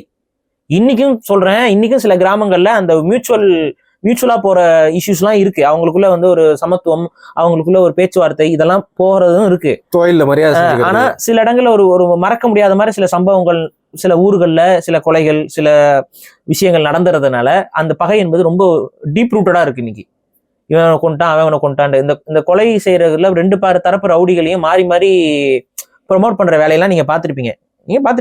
அவங்க இவர் ஒரு ரவுடியா இருப்பாரு, அவர் ஒரு ரவுடியா இருப்பாரு, இவருக்கு ஒரு குரு பூஜை வைப்பாரு, அவருக்கு அவர் குரு பூஜை வைப்பாரு. குரு பூஜைங்கிறது இந்த சமூகத்துக்கு ரொம்ப நல்லது செஞ்சுட்டு போன யாருக்கோ வைக்கிற ஒரு நிகழ்வு. இமானுவேல் சேகரனாருக்கு குரு பூஜை வைக்கிறதுல அது ஒரு லாஜிக் இருக்கு. அவரும் அந்த சமூகத்திற்காக பெரிய அளவு உழைச்சிருக்காரு. ஆனா இங்க இப்ப அதை கடந்து இன்னைக்கு அடுத்த கட்டத்துல என்னென்ன குரு பூஜை யாருக்கு வைக்கப்படுதுன்னு பாத்தீங்கன்னா, எல்லாருமே இவர் வெட்டினவர் ஒரு 2 பேர் வெட்டியிருப்பாரு, அவர் இவர் 2 பேர் வெட்டியிருப்பாரு. அப்ப இந்த பகை எப்படி கடத்தப்பட்டுக்கிட்டே இருக்கு பாருங்க. இதுக்கு ஆக்சுவலா நீங்க ஒரு பெரிய அளவு ஒரு தடை வேணும். இந்த இதை வந்து ப்ரமோட் பண்ணிட்டு அவங்களுக்கு கட் அவுட் வச்சுக்கிட்டு அதை வந்து வழிபட்டுக்கிட்டு இந்த கல்ச்சர் வந்து இந்த 2 சமூகத்துக்குள்ளயும் இருக்குங்க. ட்வீட்டே போடல முதல்வர், ஓட்டு போயிருமோன்னு. அப்ப இதெல்லாம் குரு பூஜையில இதைத்தான் நான் சொல்றேன். இப்ப புரியுதா யாரு இந்த பகையை வந்து வளர்த்து விட்டுட்டு இருக்கான்ட்டு? இந்த பகையே வராத தமிழ் தேசியமா அந்த அளவுக்கு இவர்கள் வந்து தமிழ் தேசியத்து மேல பழிய போடுறாங்க. தமிழ் தேசியம் தான் குடி. நாங்க தெளிவா பேசுறது என்ன? குடி அடையாளங்கள் தேவை, குடி ஒற்றுமை தேவைங்கிறோம். நான் நீ என்ன சொல்ற? சாதியெல்லாம் ஒழிக்கணுங்கிற. நீ என்னத்தை ஒழிச்சுட்ட? நீ இன்னைக்கு இந்த கொலை நடந்திருக்கு, இந்த கொலையை வந்து விசாரிக்கிறதுக்கு இல்ல அந்த கொலைக்கு வந்து அனுதாபமாக பேசப்படுறதுக்கு போனவங்க யாரு? கனிமொழி அம்மையார் போறாங்க, அடுத்து நேரு அவர்கள் போறாங்க. 2 பேருமே அவங்க சாதி மாநாடுல கலந்துக்கிட்டவங்க இல்லையா? கனிமொழி அம்மையார் வந்து அவங்க அம்மாவோட சாதியில போய் கலந்துக்கிட்டது இல்லையா? நாடார் சாதிய மாநாடுல கலந்துருக்காங்களா இல்லையா கனிமொழி? ரெட்டியல் சாதிகள் மாநாட்டுல கலந்துருக்காரா இல்லையா நேரு? இவங்க 2 பேரும் போய் என்ன அனுதாபத்தை போய் பேசிட்டு போறாங்க? சரி, அந்த மேடைகள் அவங்க பேசியதெல்லாம் என்னன்னு பாத்திருக்கீங்கல்ல? அவங்க சமூகத்தை பத்தி அப்படியே பெரிய இது மாதிரி பேசிட்டு இருக்க ஆட்கள் தானே இவங்கலாம். அவங்க போய் வந்து என்ன மாதிரியான இதை கேட்ட முடியும்? அப்ப இந்த திராவிடம் என்ன செய்யுதுன்னு புரியுது அவங்களுக்கு? இப்போ நான் சொல்றேன், குடி அடையாளம்ங்கிறது வேற, சாதிய உணர்வுங்கிறது வேற, இந்த சாதிய வெறிங்கிறது வேற, சமூக பகைங்கிறது வேற. இந்த கொலை என்பது சமூக பகையினால் ஏற்படக்கூடிய கொலை. இந்த சமூகத்தை சார்ந்தவன் என் வீட்டுல வந்து மாப்பிள்ளையா உட்கார்றதா கொலை. அந்த சமூகத்தை அவன் வந்து சமமா நினைக்கல அப்படின்னா அவன் பேச்சுவார்த்தைக்குள்ளேயே போயிருக்க மாட்டான் ஆரம்பத்துல. கரெக்டா? அவங்க எல்லாம் ஒன்னா ஒரே ஸ்கூல்ல தான் படிச்சிருக்காங்க. இதுல இன்னொரு கொடுமை என்னன்னா, இந்த பொண்ணு வந்து 11th இருந்து படிச்சிருக்கு. அந்த பையனுக்கும் அவனுக்கும் நிறையவே பேசியிருக்கிறாங்க. கவினும் இந்த சுர்ஜித்தும் நிறையவே பேசியிருக்காங்க. அப்ப இந்த சுர்ஜித் வந்து ஏதோ ஒரு இன்ஃபுளுன்ஸால மூளை சலவை செய்யப்பட்டிருக்கிறான். அது யாரு? Parents are some other circle. ஏன்னா அவனுக்கு வேற சர்க்கிளும் இருக்க வாய்ப்பு இருப்பதாகவே சொல்லப்படுகிறது. ஒரு சில சாதி அமைப்புகளோடு அவனுக்கு தொடர்பு இருந்ததாக சொல்லப்படுகிறது. அதுக்குதான் ஆதாரங்களே இருக்கு. அப்ப அந்த சாதி அமைப்புகளுடைய கோட்பாடுகள் என்ன? அந்த சாதி அமைப்புகள் தங்களுடைய எதிரியாக யாரை கட்டமைக்கிறார்கள்? புரியுதா? அங்க தொடர்ச்சியா ஒரு சில சமூகங்களை எதிரிகளாக கட்டமைத்துக் கொண்டு பேசிக்கிட்டு இருக்கான். அதான் அவனோட அரசியல். அவதான் இவன்லாம் நமக்கு எதிரி பக்கத்துல வாழக்கூடிய மக்கள், பூர்வீகமாக ஒன்றாக வாழக்கூடிய மக்கள், ஒரு காலத்தில் ஒரு மன்னருக்கு கீழே ஒன்னாக சண்டைக்கு போன கூட்டம் இது 2ம் பாண்டியர்கள். அப்படி ஒன்னா இருந்து சண்டை போட்டுட்டு இருந்த கூட்டம், அதாவது இவங்களுக்குள்ள ஒன்னா இருந்து அடுத்தவர்களோட சண்டை செய்து கொண்டிருந்த போர்க்குடிகளாக இருக்கக்கூடிய இருவரும் இன்னைக்கு அவங்களுக்குள்ள சண்டை போட்டுக்கிற நிலைமைக்கு திராவிட அரசியல் அவர்களை மாற்றி வச்சிருக்கு. அவங்களுக்குள்ள இந்த மாதிரி சாதி அமைப்புகள் எல்லாத்துக்கும் யாரு சப்போர்ட்டா இருப்பா? திராவிட கட்சி தலைவர்கள். நீங்க வேணா போய் பாருங்க. உங்களுக்கு சந்தேகம்னா எந்த சாதி அமைப்பா இருந்தாலும் அந்த சாதி அமைப்பு தலைவர்கள் யாரோட எல்லாம் கை குலுக்கிட்டு வராங்கன்னு போய் பாருங்க. அப்ப திராவிடம் 70 வருஷமா இருக்குது தமிழ்நாட்டுல.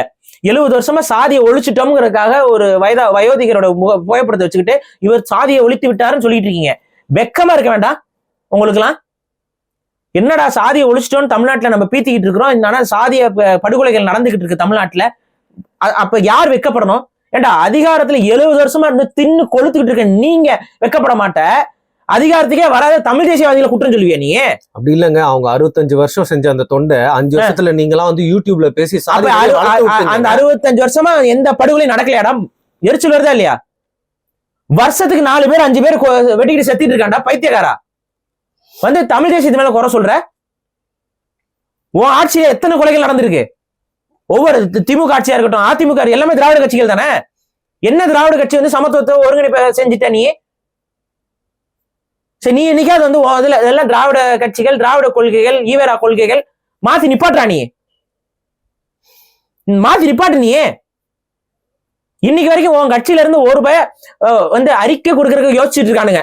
இந்த சாதி வாக்கு போயிருமா, அந்த சாதி வாக்கு போயிருமா? நம்ம வெளிப்படையா உட்காந்து பேசிக்கிட்டு இருக்கோம் இது தவறுன்னு.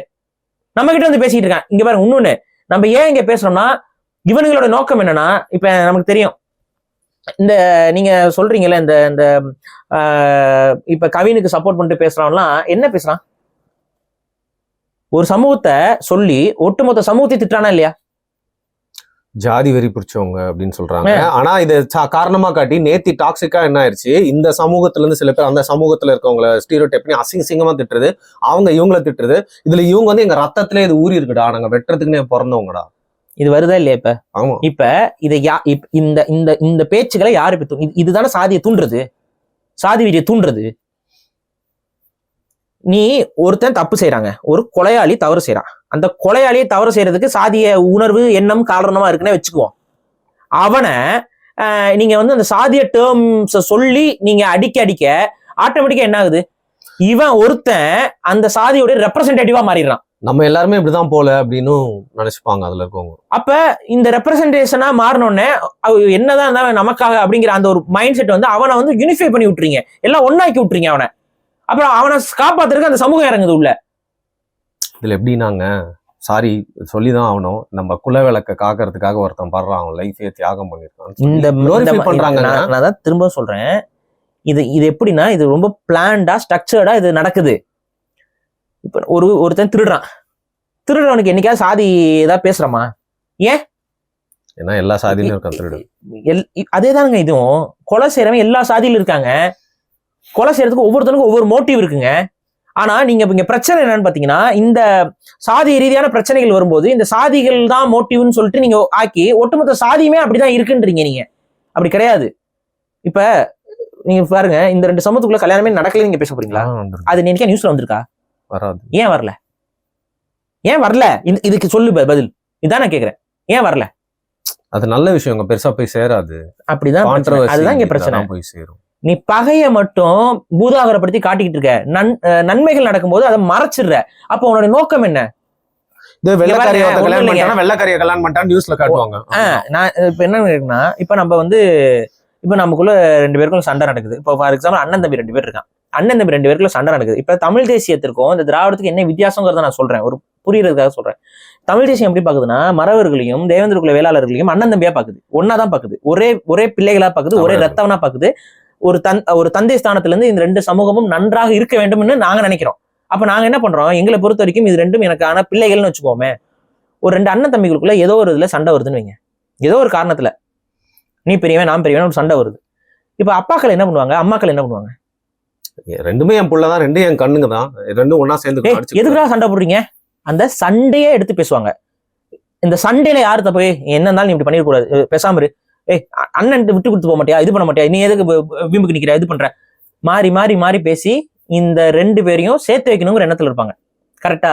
இப்ப இவங்க 2 பேர் பிரிஞ்சு போக போக யாருக்கு வேதனையா இருக்கும்? அப்பா அம்மா பெற்றவங்களுக்கு. இதுதான் தமிழ் தேசியம். தமிழ் தேசியத்தை பொறுத்தவரை இங்க பிரிஞ்சு போக போக எங்களுக்கு வேதனை. ஏன் அந்த வேதனை அப்படின்னா, இப்ப இந்த 2 பிள்ளைகளும் பிரிஞ்சு போறதுனால பெற்றோருக்கு ஏன் வேதனை இருக்கு? பிரிஞ்சு நல்லா இருந்துட்டு போட்டு நினைக்கலாம்ல, ஏன் அவங்களுக்கு வேதனையா இருக்கு? காரணம் என்ன? இவங்க 2 பேர் பிரிஞ்சுட்டாங்கன்னா இவங்களுடைய இருப்பு கேள்விக்குறியாயிரும். இவங்க 2 பேரும் நல்லா எப்ப இருப்பாங்க? இவங்க 2 பேரும் ஒன்னா இருந்தாதான் இவங்க நல்லா இருப்பாங்க. தனது பிள்ளைகள் இரண்டும் ஒன்றாக இருந்தால்தான் பெற்றோருக்கு மகிழ்ச்சி, சந்தோஷம், நிம்மதி. இதுதான் தமிழ் தேசியம். பெற்றோர்கள் தான் தமிழ் தேசியம். பெற்றோர் போல இந்த 2 சமூகத்தையும் பார்ப்பதுதான் தமிழ் தேசியம். அதனாலதான் எங்கனால இந்த சமூகத்துல ஒரு தப்பு நடக்கும்போது, அந்த சமூகத்துல ஒரு தப்பு நடக்கும்போது ஸ்டாண்ட் எடுக்க முடியாது. சண்டை போடாதீங்கப்பா, ஒன்னா இருங்கப்பா, எல்லாம் ஒன்னா இருந்தாதான்ப்பா நன்மை நடக்கும், இதை சொல்ல முடியுது. ஆனா இந்த திராவிட பயலுக்கு யார் தெரியுமா? பக்கத்து வீட்டு சண்டை மூட்டி. அவனுக்கு இந்த குடும்பம் நாசமா போகணும்னு தோணும். இந்த திராவிட பயலுக எதிர் வீட்டுக்காரன். இவனுக்கு இந்த குடும்பத்தோட வளர்ச்சி, இந்த குடும்பத்துக்குள்ள இருக்க அந்த பாசம் ஒன்னா இருந்தானே இவனுக்கு பொறுக்காது. இவன் என்ன பண்றான், பாத்துக்கிட்டே இருக்கான். இவங்களுக்குள்ள சண்டை எப்படா வரும்னு பாத்துட்டு இருப்பான். அந்த 2 அண்ணன் தம்பிக்குள்ள சண்டை வரும். வந்த உடனே என்ன தெரியுமா பண்ணுவான்? தம்பிக்கிட்ட ஒரு பக்கம் போயிட்டு, அண்ணன் என்ன இன்னத்துக்கு பாத்துக்கிட்டு இருக்க, அடி அவனை, நீ என்ன பெரியவனா, அவன் என்ன அவ்வளவு பெரியவனா, அப்ப அடி அவனை, அவனை உங்ககிட்ட அப்படி ரூடா பேசிக்கிட்டு இருக்கான், நீ என்ன அவ்வளவு சொம்பையா, நீ அடிச்சு போடுறான் அவனை அப்படின்னு சொல்லிட்டு அவன் இந்த பக்கம் போயிடுவான். அந்த பக்கம் வந்து தம்பி தப்பா இது பண்ணிட்டு இருக்கிறான். என்ன சொல்ற, தம்பி தானே, அவனுக்கு அடிக்க தெரியாது, அவனை பொல்லீர்னு ஒரு கன்னத்துல வச்சா சுருண்டு உட்கார போறான். நீ என்னடா நீ அவங்களுக்குள்ள இது பண்ணிக்கிட்டு இது போயிட்டு இருக்க, அட்ரா பாத்துக்கலாம் அவனை. இவனோட நோக்கம் என்ன? பிரித்தாள்றோம். இப்ப இந்த மாதிரி தானடா இவங்க பேசிட்டு இருக்காங்க திராவிட பயலுக. இந்த திராவிட பயலுக ஊடகத்துல என்ன பேசிட்டு இருக்காங்க? இதைத்தானே பேசிட்டு இருக்காங்க. இவங்க இன்ஜினியர் பண்ணி இந்த ஒரு நாள் சண்டைகளை, ஆமாங்க, இந்த சண்டைய அழகா மூட்டி விட்டு போயிடறான். ஆனா கண்டனமும் தெரிவிக்க மாட்டான் கட்சியில இருந்து. கண்டனம் வாக்கு போயிரும்ல. என்னங்க அது? சண்டையை மூட்டி விட்டு வேடிக்கை கொளுத்தி விட்டுட்டு வேடிக்கை பாக்குறது. சகுனிய தோத்துருவோம் போல இருக்கு. இப்ப இந்த 2 அந்த குடும்பத்துக்குள்ள சண்டை நடந்துட்டு இருக்கு. எதிர் வீட்டுக்காரன் அந்த சண்டையை தடுப்பா நீங்க நினைக்கிறீங்க? வேடிக்கை தான் பார்ப்போம். இதுதான் நடக்குது. திராவிடம் வேடிக்கை பார்க்கும். திராவிடம் தமிழ் சமூகம், தமிழ் குடும்பம் நாசமாக போக வேண்டும் என்று நினைக்கக்கூடிய எதிர் வீட்டு பயவுல, அந்த எதிர் வீட்டு பயவுலைக்கு இந்த சண்டை நடந்துச்சுன்னு வைங்களேன், அதை ஊதுவானுங்க. அப்படியே எடுத்து உசு உசு உசு ஊதி இந்த பக்கம் ஊதுவானுங்க, அந்த பக்கம் ஊதுவானுங்க. மாறி மாறி ஊதி தானே, ஃபேக்கா தானே நியூஸ் போட்ட. அந்த பொண்ணு சொல்லுச்சா காதலிக்கலன்னு? சண்டையை மூட்டுறதுக்கு போட்டு சொன்னீங்க. இப்ப என்ன நம்ம என்ன பண்ணுவோம்? அமைதியா பார்த்தோம். சரி, என்ன நடக்குது, ஏது நடக்குது, சமத்துவமா இருங்க, ஒன்னா இருங்க.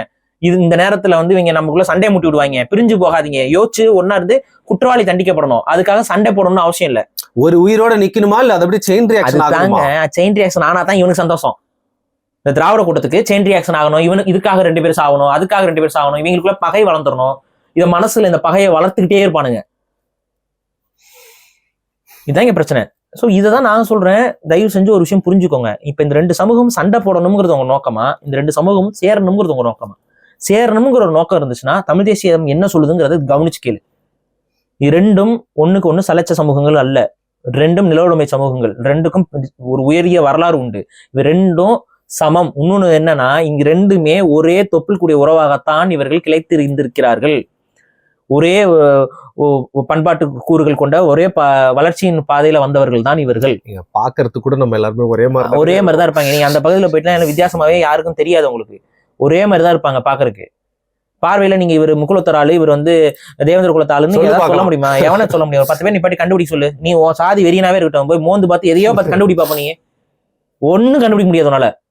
உருவத்திலையும் செயல்பாடுகளையும் பழக்க வழக்கத்திலையும் பண்பாட்டிலையும் கிட்டத்தட்ட எல்லாம் ஒன்றே. சின்ன சின்ன வேரியேஷன்ஸ் இருக்கும், சின்ன சின்ன விஷயங்கள்ல இருக்கும். அது ஒரு தனித்துவம்.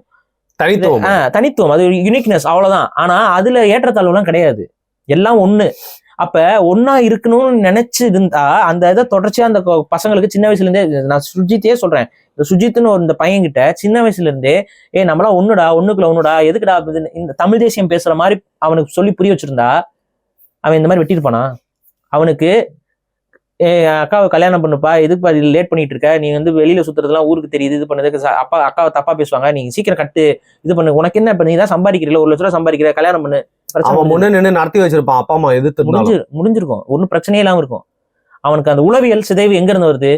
நம்ம எல்லாம் இது பெரிய புடிங்கிங்க, இவங்க எல்லாம் வேற அப்படிங்கிற மாதிரியான ஒரு விஷயத்த ஒரு பக்கம் சொல்லுது. இன்னொரு பக்கம் என்ன சொல்லுது? நம்ம எல்லாம் ரொம்ப பாவப்பட்டவங்க, நம்ம எல்லாம் இது, அவங்க எல்லாம் நம்மள அடிச்சு கொடுமைப்படுத்துறாங்க, அதனால ஐயோ ஐயோ. ஏன்னா இவனுக்கு இன்ஃபீரியாரிட்டி காம்ப்ளெக்ஸ், அவனுக்கு சுப்பீரியாரிட்டி காம்ப்ளெக்ஸ். அப்ப இந்த இன்ஃபீரியாரிட்டி காம்ப்ளெக்ஸ், சுப்பீரியாரிட்டி காம்ப்ளெக்ஸ் திட்டமிட்டு திராவிட தரப்பால உங்ககிட்ட இன்ஜெக்ட் செய்யப்படக்கூடிய ஒரு பொய் கருத்தியல். தயவு செஞ்சு இதை உடைச்சு எரி. இன்னொன்னு சொல்லணும்னா, தேவேந்திர குல வேளாளர்கள் இதை உடைத்து எறிந்து வரக்கூடிய சமூகம். ஆல்ரெடி அதுக்கான ரெசிஸ்டன்ஸ்ல இறங்கிட்டாங்க. அவங்க வந்து இங்க பட்டியல் சமூகம் வந்து எனக்கு விற்காதனால நல்லா தான் இருக்கேன், தேவை கிடையாது, உன்னோட இடஒதுக்கீடும் தேவையில்லை, ஒன்றும் தேவையில்லை, நாங்களே படிச்சு நாங்களே மேல வந்துக்கிறோம், நீ வந்து என்ன பட்டியல் சமூகத்துல வச்சு என்னமோ இழிவானவன் போல நீ நடத்துறது என்னால ஏத்துக்க முடியாது, வாய்ப்பில்லை, நான் வெளியில வரேன், பட்டியல் வெளியேற்றம்ங்கிற கோரிக்கையை முன்வைத்து கொண்டிருக்கக்கூடிய சமூகம் தான் தேவேந்திர குல வேளாளர்கள். அதாவது ரிசர்வேஷன் வந்து இன்னொருத்தனுக்கு வேணாம்னு நம்ம சொன்னா தப்பு, அவனோட எனக்கு வேண்டாம்னு சொல்லிட்டு ஆனா அவங்களே வந்து எனக்கு வேண்டாம், ஏன்னா அதுல எனக்கு பயனும் இல்லை, ஆனா அதன் மூலமாக எனக்கு இழிவு என்பது என் மீது கற்பிக்கப்படுகிறது. சமூகத்துக்கும் இது வந்து பொருந்தாது, அவங்களுக்கு அது அவங்களுக்கு தெரியுது. இங்க பாருங்க, ரிசர்வேஷன்ங்கிறதுல நீங்க எப்படி பார்க்கப்படுதுன்னு பார்க்கணும். ரிசர்வேஷன் இடஒதுக்கீடு எல்லா சமூகங்களுக்கும் கொடுக்கணும், அதுல மாற்றுக்கிறது இல்லை. ஆனா இங்க பிரச்சனை என்னன்னா அதை வந்து கிளாஸா பிரிச்சு வச்சிருக்காங்க பாருங்க. ஃபார்வர்ட் இது பேக்வர்ட் காஸ்ட், நீ ஏன் அங்க படிநிலை கொடுத்து வச்சிருக்க? இந்த படிநிலை எப்படிங்க வைக்க கூடாது இல்லைங்க? ஆனா எப்படிங்க பிரிச்சு? அது நம்ம தமிழ் தேசிய இடஒதுக்கீடு கோட்பாடு நம்ம தெளிவா சொல்லியிருக்கிறோம். சமத்துவமா எவ்வளவு பர்சன்டேஜ் மக்கள் வாழ்கிறார்களோ அத்தனை பர்சன்டேஜ் இடஒதுக்கீடு அவர்களுக்கு கொடுக்கப்படும், கல்வி, வேலை வாய்ப்பு எல்லாத்துலயும். உதாரணத்துக்கு 100ல ஒரு 60% பறையர்கள் இருக்காங்கன்னு வச்சுக்கோங்க, அவங்களுக்கு தான் அதிக 60% அவங்க இருந்தாங்கன்னா 60% இடஒதுக்கீடு மக்கள் தொகை கணக்கெடுப்பு எடுக்கப்பட்டு, குடிவாரி கணக்கெடுப்பு எடுக்கப்பட்டு அவர்களுக்கு இடஒதுக்கீடு என்பது 100. அதே போல இடஒதுக்கீடு 100%. இப்ப இவங்க வச்சிருக்க மாதிரி வந்து 78 அதெல்லாம் தேவையில்லை, 100% இடஒதுக்கீடு. அதுல பிராமணர்கள் நாங்க 3% இருக்கோம், வாங்க 3% இடஒதுக்கீடு எல்லாமே கிடைக்கும். அது போக அதுல கிளாஸ் எப்படி பிரிப்பாங்க அப்படின்னு பாத்தீங்கன்னா பகுதி சார்ந்து. இப்போ ஃபார் எக்ஸாம்பிள் ஒரு ஏரியால இப்போ ஃபார் எக்ஸாம்பிள் வட தமிழகத்துல வன்னியர்கள் அதிகம், தென் தமிழகத்துல வன்னியர்களே இருக்க மாட்டாங்க, கம்மியா இருப்பாங்க. அப்ப அங்க வந்து பாப்புலேஷன் இதை வச்சுட்டு வன்னியர்களோட ஒட்டுமொத்த பாப்புலேஷன் வச்சுட்டு நம்ம அங்க இடஒதுக்கீடு டெமோகிராபிக்ஸ் வராது. அப்ப அந்த டெமோகிராபிக் பேஸ்ட்ல கிளாஸஸ் உருவாக்கும். அந்த கிளாஸஸ் பொறுத்த வரைக்கும் எப்படி அமையும்னு பாத்தீங்கன்னா அந்த டிஸ்ட்ரிக்ட்ல கிளாஸஸ் இருக்கும். Group 1, group 2, group 3, group 4, group 5 இருக்கும். புரியுதுங்களா? அதுவும் இல்லாம அப்படி கூட இல்லை, அந்த குரூப் 1, குரூப் 2, குரூப் 3 கூட இல்ல, group alpha, group beta, group காமான்னு கூட பிரிச்சுருவோம். சரி, ஈக்குவாலிட்டி வந்துடும் அதுல. சரிங்களா? அந்த மாதிரி ஈக்குவாலிட்டி வந்து 1, 2, 3 கூட 3வது 1வது ஏதாவது அப்படிலாம் இல்ல, ஈக்குவாலிட்டி பிரிச்சு எந்த மெஜாரிட்டி குரூப் அப்படிங்கிற மாதிரி பார்த்து அதுக்கு தகுந்த மாதிரியான பாப்புலேஷனுக்கு ஈக்குவல் இருக்கக்கூடியது எல்லாத்தையுமே ஒரு கிளாஸ்ல கொண்டு வந்துடணும். ஸோ ஆட்டோமேட்டிக்கான பாப்புலேஷன் மூலமா கிளாஸ் வரும், அதன் மூலயமா இடஒதுக்கீடு வரும். இங்க ஏற்றத்தாழ்வுக்கான சிந்தனையே வராது. நீ பெரிய ஆளு நான் சின்னவங்கிற பாகுபாடே இல்லாத ஒரு இடஒதுக்கீடையும் மறுக்காமல் முழுமையான இடஒதுக்கீடு கோட்பாடு, இதை தமிழ் தேசியம் முன்வைக்கக்கூடிய இடஒதுக்கீடு கோட்பாடு.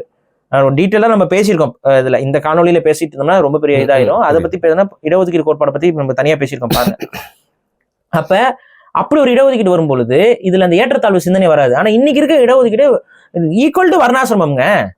வர்ணாசிரமத்துல 4ன்னா இதுலயும் 4, என்ன ஒரே மாதிரியான பிரிவுகள். அதுல சூத்திரமா இதுல ஒரு இது போட்டு வச்சிருப்பான், அதுல இதுனா அப்படியே படிநிலை போட்டு வச்சிருக்கான். இது அப்படியே பிரமிடிக்கல் அதே இதுலயும் போட்டு வச்சிருக்கீங்க. சோ இது வந்து தெரிந்தோ தெரியாமலோ அவங்க சமூகத்தின் மீது இது திணிக்கப்படுகிறது.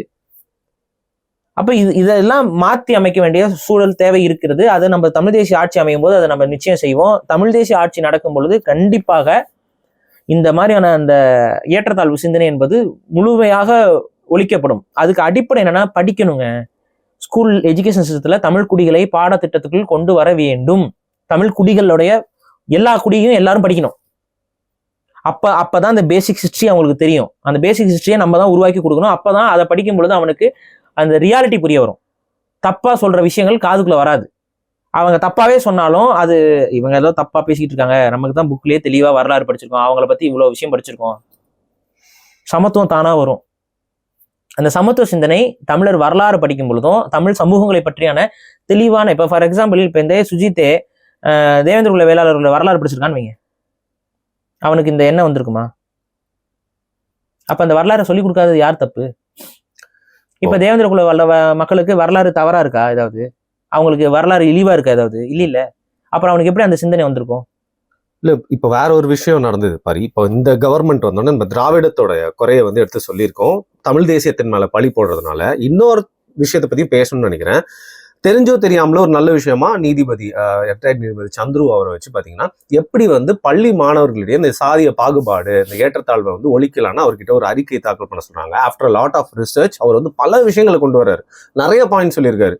அது என்ன பண்றாங்க, அதுல பார்த்தோன்னா குறிப்பா சில கயிறுலாம் இது பண்ணக்கூடாது, அவங்க எல்லாருமே சேர்ந்து ஒரே இடத்துல குக் பண்ணணும், சாப்பிடணும், நிறைய விஷயம் இருக்கு அந்த கிளாஸ். நம்ம ஒரு நாள் அதை பத்தி வந்து படிப்போம். அதை என்ன பண்றாங்க, பாஜகல இருந்து வந்து நீங்க எங்க மத அடையாளங்களை வந்து எடுக்க பாக்குறீங்க, இஸ்லாமியர்களுக்கு ஒரு நியாயம் எங்களுக்கு ஒரு நியாயமா, இதெல்லாம் தப்பு அப்படின்னு சொன்னோன்னே ஓட்டு அரசியல் போயிருமோ, ஏற்கனவே இந்துக்களுக்கு எதிரான கட்சி அப்படின்னு நம்ம பேர் வாங்கியிருக்கோமேன்னு சொல்லிட்டு இவங்க என்ன பண்றாங்க, தங்களை காப்பாத்திக்கிறதுக்காக அவரோட அழகான அறிக்கையை வந்து இம்ப்ளிமெண்ட் பண்ணாம அப்படியே விட்டுறாங்க. சோ ஒரு பக்கம் திராவிடம் ஒரு வேலையை பாக்குதுன்னா, இந்த ரைட் விங் பாலிடிக்ஸ் பண்றவங்களும் இதை வந்து உயிர்ப்பட வச்சுக்கிறாங்க. நான் திரும்பவும் சொல்றேன், அந்த அறிக்கைகள்லயும் நிறைய மிஸ்டேக்ஸ் இருக்கு. சரி, மிஸ்டேக்ஸ் இருந்தா இம்ப்ரூவைஸ் பண்ணிக்கலாம். இம்ப்ரூவைஸ் பண்ணுங்க, ஃபர்ஸ்ட் அதை பண்ணுங்க, இம்ப்ரூவைஸ் பண்ணுங்க. அதை பண்ணாம வைக்கும் பொழுது அதுல நிறைய பிரச்சனைகள் வந்து சேரும். இப்ப நான் என்ன சொல்றேன், நீங்க ஈக்குவாலிட்டியை டீச் பண்றதுக்கு நான் தான் தெளிவா சொல்றேன், குடிகளை பற்றி வரலாறு படிக்கணும்னு. சந்திர அதை சொல்லல, இல்ல சொல்ல மாட்டாரு. எப்படி அங்க சமத்துவம் வரும்னு நீங்க நினைக்கிறீங்க? அது எனக்கு தான் புரியல. ஒருத்தனை பத்தி ஒருத்தர் எஜுகேட் பண்ணாம நீங்க வந்து நீங்க சொல்லலைன்னா வேற ஒருத்தன் தப்பா சொல்லி கொடுப்பான். இப்போ பண்ணிருக்கிற அந்த இதுல வந்து இதெல்லாம் கூட சேர்த்தா அது வந்து இன்னும் நல்லா இருக்கும் அப்படிங்கிறீங்க. அவரோட இதுல இன்னும் ரிவைஸ் பண்ணி இன்னும் வந்து இந்த தமிழ் தேசிய, அவருக்கு அந்த தமிழ் தேசிய புரிதல் கிடையாது. அவருடைய பார்வையெல்லாம் தலித்திய பார்வை. ஸோ தலித்திய பார்வையோட அதை நீங்க சமத்துவத்துக்குள்ள கொண்டு வர முடியாது. ஏன்னா தலித்தியம் என்பது சமத்துவத்தை பற்றியான கருத்தையே கிடையாது. அங்க சமத்துவம் வராது. அது வேற மாதிரி தான் அது கட்டமைக்க பாக்குறாங்க.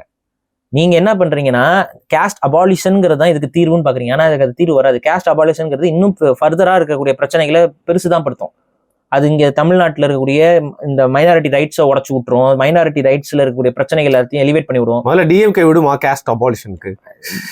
நீங்க நினைக்கிறீங்க டிஎம்கே இல்ல, எந்த கட்சியுமே செய்ய முடியாத ஒரு விஷயங்க அது. எப்படி நீங்க செய்வீங்கன்னு நினைக்கிறீங்க? Caste abolition how it is possible சொல்லுங்க. நீங்க ஒரு 100 வருட சர்வாதிகார ஆட்சி பண்ணா மட்டும்தான் அதை பண்ண முடியும். எப்படி சர்வாதிகார ஆட்சி பண்ணி என்ன சொல்லுவீங்க நீங்க? இல்லங்க, எந்த சாதியை ஒழிப்பீங்க? ஒரு சாதியை ஒழிக்க இன்னும் நான் சொல்றேன், சிம்பிள். லிங்காயட்ஸ் அதை தான் பண்ணாங்க. லிங்காயட்ஸ் என்ன பண்ணாங்க, சமூகம்லாம் கிடையாது, அது கிடையாது, அது பண்ண முடியாது, நம்ம எல்லாம் ஒண்ணுன்னு சொல்லிட்டு பல சமூகத்துல இருந்து ஆட்களை எடுத்துப்பட்டு இன்னைக்கு லிங்காயத்து ஒரு தனி சமூகமா மாறி நிக்கிறாங்க. புரியுதா? Lingayat became a community. Some group will emerge அப்படிங்கிறீங்க நீங்க. எப்படி இருந்தாலும் குரூப்பிசம்ங்கிறது அது நீங்க தவிர்க்க முடியாதது. அது அப்படிதான் இருக்குது. இந்தியாவுக்குள்ள அந்த கேஸ்டிசம்ங்கிறது ரொம்ப டீப் ரூட்டட். நம்மளோட சொசைட்டிக்குள்ள அது அவ்வளவு ஸ்ட்ராங்கா இருக்கு. இது நீங்க ஒழிச்சே ஆகணும் அப்படின்னா சோ கோஎக்ஸிஸ்டன்ஸ் தான் கோஎக்ஸிஸ்டன்ஸ் தான் இருக்கிறது. கோஎக்ஸிஸ்டன்ஸ்க்கான கருத்துக்களையா வந்து சொல்லி கொடுத்துருக்காரு. அண்டர்ஸ்டாண்டிங் தான் கரெக்டான கோஎக்ஸிஸ்டன்ஸ்க்கு வழிவகுக்கும். அந்த அண்டர்ஸ்டாண்டிங் நீங்க சொல்ற மாதிரி ஒன்னா சமைக்கணுங்கிறத நான் வரவேற்கிறேன். அது தப்பு கிடையாது. அது ஒன்னா சமைக்கணும், ஒன்னா இருக்கணும், நம்மள ஈக்குவலுங்கிற அந்த மைண்ட் செட்டை சின்ன வயசுல இருந்தே உருவாக்கணும். No issues. ஆனா நம்மளாம் ஈக்குவல் இல்லைங்கிற மைண்ட் செட்டை யார் உங்களுக்கு சொல்லி கொடுக்குறா? வெளியில. வெளியில இருக்கக்கூடிய அந்த விஷயத்த நீங்க எப்படி தடுக்க போறீங்க? நீங்க ஸ்கூல்ல சொல்லி கொடுக்கறது ஓகேங்க, வெளியில எப்படி அதை தடுக்க போறீங்க? அப்ப ஸ்கூல்ல அதை விட ரொம்ப ஸ்ட்ராங்கா ஒண்ணு சொல்லி கொடுக்கணும். அப்ப வேற வழியே இல்லை. நீங்க தமிழ் குடிகளுக்குள்ள தமிழ் குடிகளுடைய வரலாறு பேசப்பட வேண்டும், ஒளிவு மறைவில்லாமல் பேசப்பட வேண்டும், சொல்லிக் கொடுக்கப்பட வேண்டும். அப்பதான் அந்தந்த குடிகளை பற்றி அவனுக்கு மண்டையில ஏறும். நீங்க வந்து சிலபஸ் பேஸ்டா நீங்க கரிக்குலம் பேஸ்டா வைக்கணும்னு அவசியம் இல்லை. நீங்க அதுக்குன்னு ஒரு தனி ஸ்பெஷல் இது மாதிரி கொண்டு வந்து எல்லா சமத்துவத்திற்கான ஒரு கிளாஸ் மாதிரி வச்சு அந்தந்த பகுதிகளில் இருக்கக்கூடிய சமூகங்களை பற்றி அவர்களுக்கு தெளிவு கொடுத்து அதுல இருக்கக்கூடிய முக்கிய தலைவர்களை பற்றியும் அவர்களுடைய தியாகங்களை பற்றியும் பேசுங்க. அப்ப என்ன ஆகும்? இவரை பத்தி அவரை பத்தி இன்னைக்கு ஒரு சமூக தலைவரை இன்னொரு சமூக நபர்கள் இழிவுபடுத்தி பேசிட்டு இருக்காங்க. கவனிச்சிங்களா? ஏன்? ஏன்னா அவன் நம்ம சமூகத்துக்கு அந்த தலைவர் எதுவும் செய்யலன்னு நினைச்சுக்கிறான். அவன் இந்த சமூகத்துக்கு தலைவர் செய்யலன்னு நினைக்கிறான், நம்ம சமூகத்திற்கு அவர் எதிரானவர்னு நினைக்கிறான். இதெல்லாம் வந்து தப்பா அவர்களிடம் சொல்லி கொடுக்கப்பட்ட விஷயங்கள். அது எல்லாத்தையும் மாத்தி இங்க தமிழ் சமூகத்தில் இருக்கக்கூடிய தலைவர்கள்லாம் பொதுவாக தான் நின்றுருக்காங்கிற விஷயத்த கொண்டு வந்து சேர்க்க வேண்டிய கடமை நமக்கு இருக்கா இல்லையா? இதை நீங்க செய்யணும்.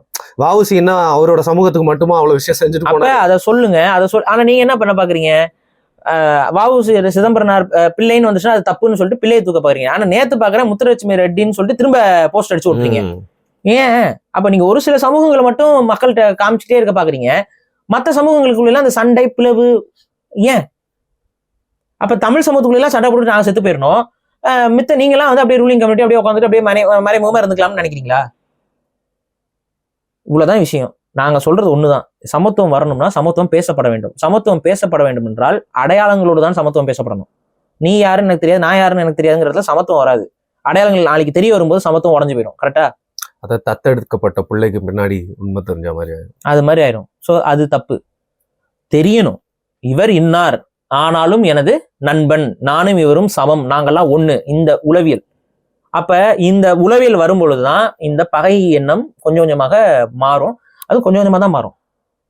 கொஞ்சம் கொஞ்சமாக மாறும். இன்னைக்கு சுவிட்ச் போட்ட மாதிரி இது மாறாது. ஆனா நீங்க இப்படி உங்களோட பதிவுல கூட போட்டிருந்தீங்க, ட்விட்டர்ல எல்லாருமே வந்து உங்களை சுத்தி நிறைய பிரச்சனை இருக்கும், நீங்க போட்டிருந்தீங்க இது வந்து பல நூற்றாண்டு காலமா இது பண்ணியிருக்கிறது கொஞ்சம் கொஞ்சம் மாறுன்னு. ஆனா படிக்கிறப்போ அதோட புரிஞ்சுக்க முடியுது. ஆனா ஒரு செகண்ட் என்ன தெரியுமா வலிச்சுது, சே அதுக்குள்ள இந்த மாதிரி எவ்வளவு உயிர் வந்து போக வேண்டிய இருக்கும் அந்த ப்ராசஸ்ல அப்படின்னு. நீங்க இங்க வெற்றவர்களுக்கு கடுமையான தண்டனை என்பது கொடுக்கப்படும். இந்த சுஜித் அவன் பண்ணியிருக்கானா அவனுக்கு பெரிய தண்டனை கொடுங்க. அவனை வந்து பண்ணது பெரிய தப்புங்கிறத மக்கள்கிட்ட கொண்டு போய் சேருங்க. ஆனா பிரச்சனையே வெளில வந்தாலும் மாவீரன் கொண்டாடுறதுக்கு ஒரு கூட்டம் காத்திருக்குங்க. அதுக்கு லிவிங் எக்ஸாம்பிளா கோயம்புத்தூர்ல நான் கொஞ்ச நாளுக்கு முன்னாடி ஒரு விஷயம் பார்த்தேன். அதுதான் இது நடந்துகிட்டு இருக்குது.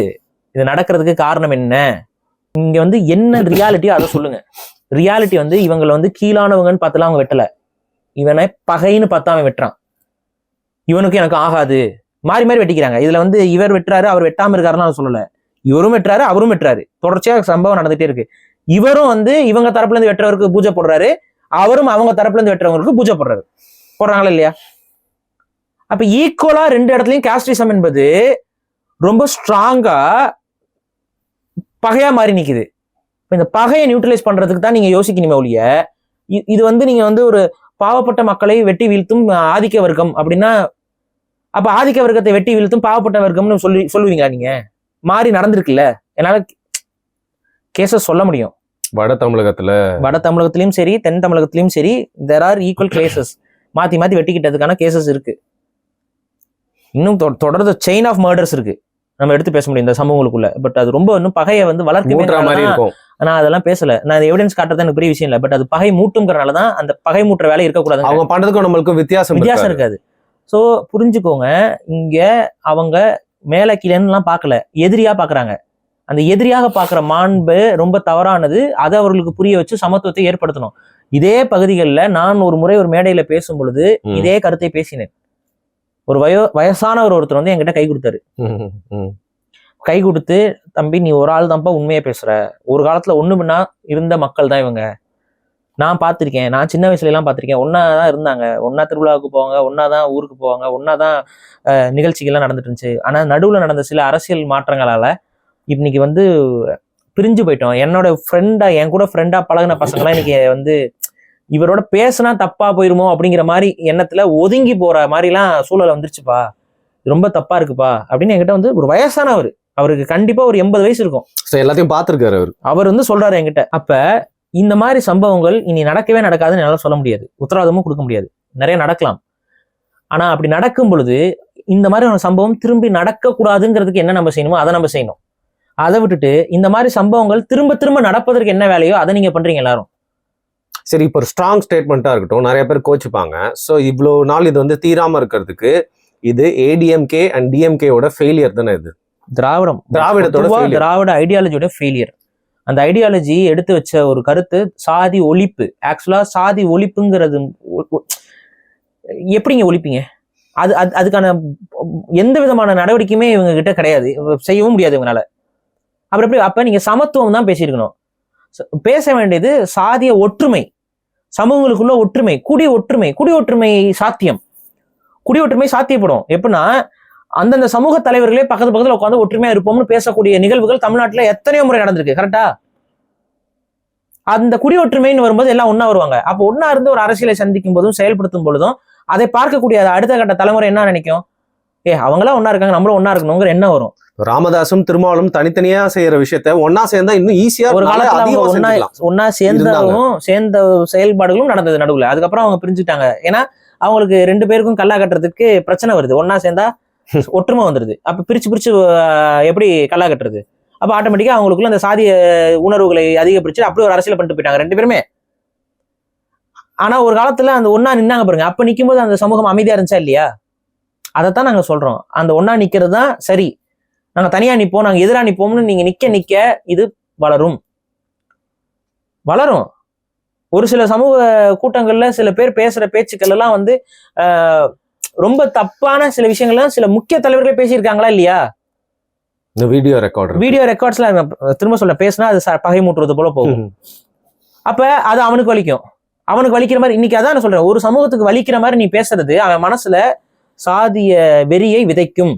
நான் தான் சிம்பிளா சொல்றேன், சாதிய விதையை வந்து விதைக்கும். அதை செய்யாதீங்க. ஒரு சமூகத்தை இழிவுபடுத்தி பேசுவதோ ஒரு சமூகத்தை ஸ்டீரியோடைப் பண்ணி பேசுவதோ ரொம்ப தவறு. சரி, நீங்க பண்ண அவங்களுக்கு தெரிந்தோ தெரியாமலோ அந்த உணர்வுகள் அவங்களுக்குள்ள வர தொடங்கும். நீங்க இப்போ முக்குளத்தூர்ல இந்த மறவர் சமூகத்துல இருக்கவங்க எல்லாம் இப்படிதான்ப்பா, முரடர்கள்ப்பா, அவங்க வெட்டுவாங்கப்பா, குத்துவாங்கப்பா, இப்படியே சொல்லிருந்தீங்கன்னா அவங்களுக்கு ஸ்டீரியோடைப் பண்ணிட்டே இருந்தீங்கன்னா ஆட்டோமேட்டிக்கா அவங்க என்ன நினைக்க ஆரம்பிப்பாங்க, நம்ம இப்படிதான் இருக்கணும் போல, நம்ம சமூகத்தோட அடையாளமே தான் போல அப்படின்னு அவன் நினைக்க ஆரம்பிப்பான். அது அப்படி கிடையாது. எத்தனையோ டாக்டர்ஸ் அதுல இருக்காங்கங்க, அந்த சமூகத்தை சார்ந்த டாக்டர்ஸ் இருக்கிறாங்க, நர்ஸுகள் இருக்கிறாங்க, எத்தனையோ நீங்க முத்துராமலிங்க தேவரே நீங்க எடுத்துக்கோங்களேன். முத்துராமலிங்க தேவரே ஒரு பெரிய சாது இல்லையா அவரு? மீசையை மலிச்சுக்கிட்டு இருந்தவர் இல்லையா அவரு? உயிர்கொள்ளாமை கோட்பாட்டை பேசியவர் இல்லையா அவரு? இந்த மாதிரி எத்தனையோ பேர் நீங்க காட்டலாம். ஆனா நீங்க வந்து ஒரு ஸ்டீரியோடைப் பண்ணி அந்த ஸ்டீரியோடைப் மூலமா பல பொய்களை சொல்லி முத்துராமலிங்க தேவர் மேல அந்த கொலை வழக்குல எந்த சம்பந்தமும் இல்லைன்னு கோர்ட்டு தீர்ப்பே கொடுத்துருச்சு. ஆனா இன்னைக்கு அதை ஒத்துக்கிறாங்களா? யாராவது ஒத்துக்கிறாங்களா? ஒரு குறிப்பிட்ட சமூகத்தை சார்ந்த ஒரு நபரு, ஒரு முக்கிய பொலிட்டிஷியன், அவர் என்ன சொல்றாருன்னா அப்படிதான் அவர் தான் கொண்டாருன்னு சொல்லி பேசுறாப்புல. எவ்வளவு பெரிய குற்றம் அது? குற்றமா இல்லையா? நீங்க அவர் மேல குற்றம் சுமத்துனீங்க. அவரு நான் நிரூபிச்சுட்டு வெளியில வரேன்னாரு. நான் குற்றம் செய்யல, அந்த இதுக்காக பெயில் கூட எடுக்கலைங்க. அவரு பெயில் எடுக்கல. நான் குற்றம் உண்மையிலேயே செய்யல, என் மீது அந்த கொலைப்பழியை நீங்க சுமத்துறீங்க, அந்த கொலைக்கும் எனக்கு சம்பந்தம் இல்லை, நான் நிரூபித்து வெளியில வருகிறேன்னு சொல்லிட்டு அந்த தண்டனை, அவர் செய்யாத குற்றத்துக்கு தண்டனையை முழுமையாக சந்திச்சு அவர் விசாரணை எல்லாம் முடிஞ்சு வெளியில வர்றாரு மனுஷன். அவருக்கு நினைச்சா பெயில் உடனே கிடைக்கும். அவரை போன்ற அவருக்கு இருக்க பவருக்கு அன்னைக்கு பெயில் அவர் போட்டிருந்தாருன்னா கிடைச்சிருக்கும். ஆனா அவர் மீது சுமத்தப்பட்டது பொய் குற்றம்ட்டு அவர் வெளியே வந்தாப்புல. ஆனா இன்னைக்கு வரைக்கும் அவர் கொலை பண்ணாரு ஒரு தரப்பு பேசிக்கிட்டே இருந்தா என்ன நோக்கம்? ரெண்டு பேரையுமே இப்ப அப்படி பேசும்போது ஏதாவது வழக்கு பதிவு செஞ்சுதா தமிழக அரசு? ஒருத்தர் கொலை செய்யல, அவர் ஒரு சமூகத்தோட ஐடென்டிட்டியா இருக்காரு, ஆனா அவர் தான் கொலை செஞ்சாருன்னு ஒரு குரூப் வந்து பேசிட்டே இருந்துச்சு. அப்ப வந்து இது நீங்க பேசுறது தப்பு, நீங்க பேசுறது ஆதாரமற்றதுன்னு சொல்லி வழக்கு ஏதாவது பதிவு பண்ணி அவங்களை எல்லாம் கைது பண்ணாங்களா? நான் இன்னும் கூட ஸ்கிரீன்ஷாட் என்னால காட்ட முடியும். பெரியாரிஸ்ட் பேஜ் ஒண்ணு இது மாதிரி நீங்க சொல்ற மாதிரி அசிங்கமா சொல்லி போட்டிருக்காங்க. பண்றாங்களா இல்லையா? இந்திய நீதிமன்றம் அவர் குற்றமற்றவர்னு சொல்லி அவர் வெளியே விடுதலை செஞ்சிருக்கு. அதற்கு அப்புறம் வந்து அவர் வந்து எதன் அடிப்படையில் சொல்ற நீ கற்பனையில எல்லாரையும் சொல்லிட்டு போவியா? அப்ப எரிரத்தில எண்ணெய் ஊத்துறானுங்க, இதை பத்தி நீ பேசாம கடந்து உனக்கு நீ நினைக்கலாம் அவர் தான் கொண்டான்னு கூட நீ நம்பலாம். ஆனா நீதிமன்றம் அவர் கொலை செய்யலன்னு சொல்லி அனுப்புனதுக்கு அப்புறம் திரும்ப எரிரத்தில எண்ணெய் ஊத்துற வேலையை நீ பண்ணிக்கிட்டே இருக்கீங்கன்னா உன் நோக்கம் என்ன? சேர்ந்துடக்கூடாது, இவங்க ரெண்டு பேரும் சேர்ந்துடக்கூடாது, ரெண்டு சமூகமும் ஒன்னா நின்றக்கூடாது, ஒரு இடத்துல நின்றக்கூடாது. அப்ப இது ரொம்ப ஒரு அநாகரிகமான ஒரு அரசியலை திராவிடம் செய்யுது. இது பண்றவனா யாரு? திராவிடம் பேசுறவன். இந்த மாதிரி செயல்பாடுகளை செய்யறவன் இந்த சமூகங்களுக்குள்ள ஒற்றுமை வந்துடக்கூடாதுங்கிறதுக்காக வேலை செய்யறான். அத்தனை பேர் திராவிடம் இன்னைக்கு அதான் பண்றான். ப்ரூஃப் காட்ட முடியும் இருக்கு. அப்ப நான் என்ன சொல்றேன், சிம்பிள்ங்க. இந்த சண்டை சரிங்க, கவின் கொண்டுட்டாங்க, கவின் மேல தப்பு கிடையாது, அவனை கொலை செஞ்சுட்டான் சுர்ஜித், அவனை அரெஸ்ட் பண்ணிட்டாங்க, அடுத்து என்ன பண்ண சொல்லு, என்ன பண்ணலாம் சொல்லு? மாத்தி அடிச்சுக்கலாமா? அதான் சரி தீர்வா? நீ அதான் சொல்ல வர, இப்ப என்ன சொல்ல வர சொல்லு. ஓகே, நான் கேட்கறேன் உங்ககிட்ட, உன் பேச கேட்கறேன்டா, நீ சொல்றதை நான் செய்யறேன்டா, சொல்றான், என்னடா பண்ணலாம்? சட்டத்துக்கிட்ட ஒப்படைச்சிட்ட, விசாரணைக்கிட்ட ஒப்படைச்சிட்ட, விசாரணைக்கு அழுத்தம் கொடு, நீ என்ன பண்ண சொல்ற? இப்ப அடுத்து அவனை கைது பண்ணிட்டாங்க, அவங்க அப்பாவை கைது பண்ணிட்டாங்க, பையனையும் கைது பண்ணிருக்காங்க, அம்மாவை கைது பண்ணல. இப்ப அந்த பொண்ணோட ஸ்டேட்மெண்ட் மூலமாக அங்க அப்பா வந்து விடுவிக்கப்படுவார். அந்த ஸ்டேட்மெண்ட்ல தெளிவா இருக்குது. கண்டிப்பா அவர் குற்றம் இல்லை நீங்க ப்ரெடிக்ட் பண்றீங்க. ப்ரெடிக்ஷன் நமக்கு தெரியும், காவல்துறைங்கிறதுனால அது நடக்கும். குற்றம் இருக்கு குற்றம் இல்லைங்கிறது எல்லாம் இன்னும் டீப்பா விசாரிச்சாதான் நமக்கு தெரிய வரும். நம்ம கற்பனை குற்றம் இல்லாம இருக்கலாம்ல, தெரியாம இருக்கலாம்ல, நமக்கு எப்படி தெரியும்? அது இவ்வளவுதான் விஷயம், அது நமக்கு தெரியாது. ஏன்னா அது காவல்துறைகளே முடிஞ்சிடும். எத்தனையோ வழக்குகள் அந்த மாதிரி தான் முடிஞ்சு போயிட்டு இருக்கு முறையில். அதனால இது நமக்கு தெரியாது. இது நம்மளால ஒண்ணுமும் பண்ண முடியாது. நம்மகிட்ட அதிகாரம் இல்லை. அதிகாரத்தை தமிழக மக்கள் இன்னும் நம்ம கிட்ட கொடுக்கவும் இல்லை. கொடுத்தா அதுக்கெல்லாம் நம்ம உண்மையா விசாரிச்சு என்ன நடந்துச்சு, இந்த கொலை என்ன பண்ண, என்ன காரணம் எல்லாம் நம்ம விசாரிக்கலாம். ஆனா அந்த அதிகாரம் நம்ம கிட்ட இருக்கா? இல்லையே, வேற யாருக்கிட்டே இருக்குல்ல. அந்த அதிகாரத்தை எங்ககிட்ட கொடுங்க, முறையான விசாரணை நடக்கும். அது கொடுக்க தயாரா? கொடுக்க மாட்டேன். இப்ப நான் அடுத்து என்னதான் பண்றது சொல்லு? திருப்பி இது நடக்கும், எல்லாம் ஒன்னா இருக்கணும்னு நாங்க சொல்றோம். நீ என்ன சொல்ல வர? ஒன்னா இருக்க கூடாதுன்னு சொல்றியா? நாங்க என்ன சொல்றோம், நான் இன்னொரு படி நான் ஒரு படி நான் தெளிவா சொல்றேங்க. தயவு செஞ்சு இந்த காதல்ங்கிறத கொஞ்சம் ரொம்ப டேஞ்சரா இருக்குங்க இது எல்லாருக்கும். ஆனா நீங்க முற்றிலுமா காதலிக்கவே கூடாதுன்னு சொன்னா நீங்க சொல்றது மத்தது எப்படி கேட்பாங்க பாரு. நான் திரும்பவும் சொல்றேன், காதலிக்கவே கூடாதுன்னு நான் சொல்லல. இப்ப ஒரு காதலிக்கிறீங்க, அவன் அந்த பொண்ணோட அப்பன் வந்து உங்களை கொலை பண்றதுக்கு பிளான் பண்றான், நீங்க என்ன அடுத்து என்ன பண்ணுவீங்க? செத்துருவீங்களா? என் குடும்பத்தை தாங்க நான் பார்க்கணும், உயிர் போட. ஏன் உங்களுக்கு இந்த அறிவு இருக்கு? காதல் முக்கியம் இல்லையா, புனிதம் இல்லையா? காதலுக்காக சண்டை போட மாட்டீங்களா? நீங்க சினிமா வாங்க இது. அப்படித்தானே நினைச்சுக்கிட்டு இருக்காங்க, அப்படித்தானே நினைச்சிட்டு இருக்காங்க. ஒரு பொண்ணு வீட்டுல ஒத்துக்கல, அடுத்து நீ என்ன பண்ணணும்? இழுத்துட்டு ஓடுறதா? அடுத்து என்ன நடக்குது? அந்த புள்ளைய தேடிட்டு அருவாளோட வராங்க. கொஞ்சம் அறிவு இருந்தா என்ன பண்ணணும்? நீ அந்த பொண்ணு நானும் காதலிக்கிறோம், அந்த பொண்ணை கல்யாணம் பண்ணிங்கன்னு நினைக்கிறோம், அவங்க வீட்டுல ஒத்துக்க மாட்டேங்கிறாங்க, போலீஸ் ஸ்டேஷன்ல போய் பேசணும். போலீஸ் ஸ்டேஷன்ல கூப்பிட்டு பஞ்சாயத்து பண்ணுவாங்க. என்னங்க ஏதுங்க, என்னங்க ஏதுன்னா, அந்த பொண்ணு வந்து மேஜர், அந்த பொண்ணு வந்து ஒண்ணுங்களை கண்ட்ரோல் பண்ண முடியாது, அந்த பொண்ணுக்கு அந்த பையனை பிடிச்சிருக்கா கல்யாணம் பண்ணிக்க முடியும், நீங்க வந்து இது சொல்லிட்டு போங்க. அது இப்போ ஒரு சில சட்டங்கள் மாறி இருக்கு. இப்போ வந்து ரெஜிஸ்டர் மேரேஜ் வந்து 18 வயசுல எல்லாம் அப்படி பண்ண முடியாது. சரி, 21 வயசு ஆனதுக்கு அப்புறம் தான் ஒரு பொண்ணு வந்து அப்பா அம்மா இல்லாம ரெஜிஸ்டர் பண்ணவே முடியும் மேரேஜை. புரியுதுங்களா? 18 வயசுக்கு முந்தைய, அதாவது 18 to 21 வயசுக்கு நடுவில் அந்த டைம்ல வந்து ஒரு பொண்ணை ரெஜிஸ்டர் மேரேஜ் பண்ண முடியாது. சட்டம் மாறிடுச்சு, பிஜேபி மாத்திருச்சு. அது முதல்ல புரிஞ்சுக்கோங்க, நிறைய பேருக்கு தெரியுது இல்ல. நீங்க போயிட்டு ரெஜிஸ்டர் ஆஃபீஸ்ல போய் நின்னீங்கனாலும் அவங்க அப்பா அம்மா வந்தா தான் கல்யாணம் நடக்கும். அவசரப்பட்டு போய் நிக்காதீங்க. ஸோ அதுக்கும் வாய்ப்பு இல்லை. ரெண்டாவது அப்படி போய் நின்று ரெஜிஸ்டர் மேரேஜ் பண்ணிக்கணும் அப்படின்னு 21 வயசு ஆயிடுச்சுனாலும் இன்னொரு விஷயம் புரிஞ்சுக்கணும். 2 பேரும் நீங்க மாறி உங்க அப்பா அம்மா ஒரு பெர்மிஷன் இல்லாம நீங்க கல்யாணம் பண்ணிக்கிறீங்கன்னு வைங்க, அதுக்கப்புறம் திரும்ப அப்பா அம்மா பக்கம் போகாதீங்க தயவு செஞ்சு. தலை முழுகிட்டு வந்துட்டு இல்லை, அதோட முழுகி விட்டுரு. அதே தான் பெற்றோருக்கும் சொல்றேன். உங்க பொண்ணுக்கு வந்து நான் சிம்பிளா சொல்றேங்க, இப்ப இந்த விஷயத்துல உங்க ஃபேமிலி சம்பந்தம் இருக்கா சம்பந்தம் இல்லையாங்கிறதுலாம் ரெண்டாவது. உன் பையனுக்கு இவ்வளவு சாதி உணர்வு, மயிறு மட்டை எல்லாம் அவனுக்கு ஏறி இருக்கு. அதே இது அந்த பிள்ளைக்கு இருந்துருச்சுனாலும் பிரச்சனை இல்லை. வேற சமூகத்துல இந்த பொண்ணு காதலிச்சே இருக்காது. கரெக்டா? ஏன்டா பொண்ணு ஒரு மாதிரி வளர்க்குறீங்க, பையனை ஒரு மாதிரி வளர்க்குறீங்க? அது வளர்க்கணும் இல்லைங்க, லவ் பண்ணிருச்சுங்க. லவ் சரி, ஓகே, லவ் பண்ணிருச்சு. நான் கேட்கறேன், அந்த பொண்ணு வந்து இப்ப இவன் என்ன சரி லவ் பண்ணிட்ட, ஒத்து வராது நீ முடிவு பண்ற, விட்டுரு. ஒண்ணுல ஒரு சின்ன ரிச்சுவல் தான் இருக்கு. ஒரு பக்கெட்டு தண்ணி எடு, தலையில ஊத்து, அவ்வளவுதான், உனக்கு எனக்கு இந்த உறவு முடிஞ்சு சொல்லிட்டு விட்டு போ. அந்த பொண்ணு போய் வாழ்ந்துட்டு போகுது, பிரச்சனை முடிஞ்சது இல்ல. இது ஏன்டா செய்ய மாட்டேங்கிறீங்க? இதை செஞ்சுட்டு விட்டுருங்கடா பேசாம. குல மானம் போயிடும்ல. என்ன இதுல என்ன மானம் போகுது? இது என்ன மானம் போகுது எனக்கு புரியல. உன் பேச்சை கேட்காத புள்ளை நீ தலைமொழியை விட்டுட்ட, உன் பேச்சை கேட்காம போயிடுச்சு அந்த பொண்ணு, நீ தலைமொழியை விட்ட. உன் மானம் எங்க குறைஞ்சிருச்சு? சமூகத்துல சொந்தக்காரங்களா என்ன சொல்லுவாங்க? அதான் தலைமொழி விட்டு இல்ல, முடிஞ்சு போச்சு இல்ல, இதுல என்ன உனக்கு மானம் போகுது? அதான் இப்போ எனக்கு நான் சொல் பேச்சை கேட்கலையா, அந்த புள்ள என் பொண்ணு தான், சொந்த பொண்ணு தான், சொல் பேச்சை கேட்கல, நான் தலைமொழிட்டு ஒதுக்கிட்டேன், போயா முடிஞ்சு போச்சு. இப்ப நீ என்ன பண்ணுவ? ஜெயிலுக்கு போய் உட்காந்து சொந்தக்காரெல்லாம் சந்தோஷமா இருப்பானா? பரவாயில்லப்பா கொண்டு ஜெயிலுக்கு போயிட்டாப்பலான்னு சொல்லுவாங்க, சந்தோஷப்படுவானா? சுஜித்துக்கு இது வந்தோடனே சொந்தக்காரெல்லாம் ரொம்ப சந்தோஷப்படுவானா? பரவாயில்லையே ஜெயிலுக்கு போயிட்டீங்க, களி கஞ்சி சாப்பிட்டீங்க, புழு நிலை சாப்பாடுலாம் சாப்பிட்டீங்க நீங்க அப்படின்னு சொல்லி சந்தோஷப்படுவானா? என்ன லாஜிக்கா ஏதாவது இருக்கா? நான் திரும்பவும் சொல்றேன் ராஜா, நீ வந்து ஒரு விஷயம், ஒரு அடிப்படை புரிஞ்சுக்கோ. இந்த குடி வந்து இந்த பெண்களுக்கு குலதெய்வமே கிடையாது. இத்தனை முறை சொன்னாலும் புரிய மாட்டேங்குது. பெண்களுக்கு குலதெய்வமே தமிழர் பண்பாட்டுல கிடையாதுங்க, மாறுங்க. கணவனுடைய குலதெய்வம் தான் பெண்களுடைய குலதெய்வம், அதே போல தந்தையோட குலதெய்வம் தான் மகளுடைய குலதெய்வம். கல்யாணம் ஆகும்போது குலதெய்வம் மாறிடுச்சுன்னு கணக்கு. இதுதான் தமிழ் சமூகத்துல கட்டமைக்கப்பட்டிருக்கு ட்ரெடிஷன். நீங்க எந்த சாமியை கும்பிடுங்க, அது உங்க விருப்பம். ஆனா ஆஸ் பர் ட்ரெடிஷன் தமிழ் சமூகத்துல இது எதை குறிக்குது? இது ஒரு பொண்ணு ஒரு பையனை கல்யாணம் பண்ணிட்டாவே அந்த பையனுடைய குலத்தவளாக அவள் மாறி விடுகிறாள். இதுல என்ன பிரச்சனை வரப்போகுது?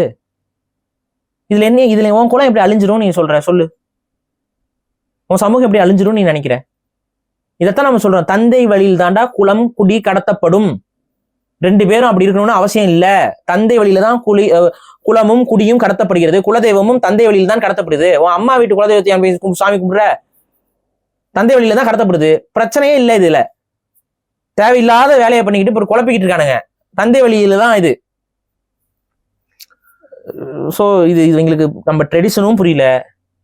நீ எந்தெந்த மன்னர்லாம் நீ மன்னர்னு சொல்றீல, இந்த மன்னர் பரம்பரைங்கிறல, அந்த மன்னர் எத்தனை இடத்துல கல்யாணம் பண்ணிருக்கான்னு தயவு செஞ்சு வரலாறு படி. எல்லா சமூகத்திலயும் பக்கத்து ஊர்ல எல்லாம் போய் பண்ணிருக்காரு, பக்கத்து ஸ்டேட்ல. அந்த மன்னர்கள் பல பெண்களை திருமணம் பண்ணியிருக்காங்க. அந்த மன்னர்கள் வந்து பல சமூகத்தை சார்ந்த பெண்களை திருமணம் பண்ணிருக்காங்க. நீ ஏன் படிக்கிற வரலாறுல?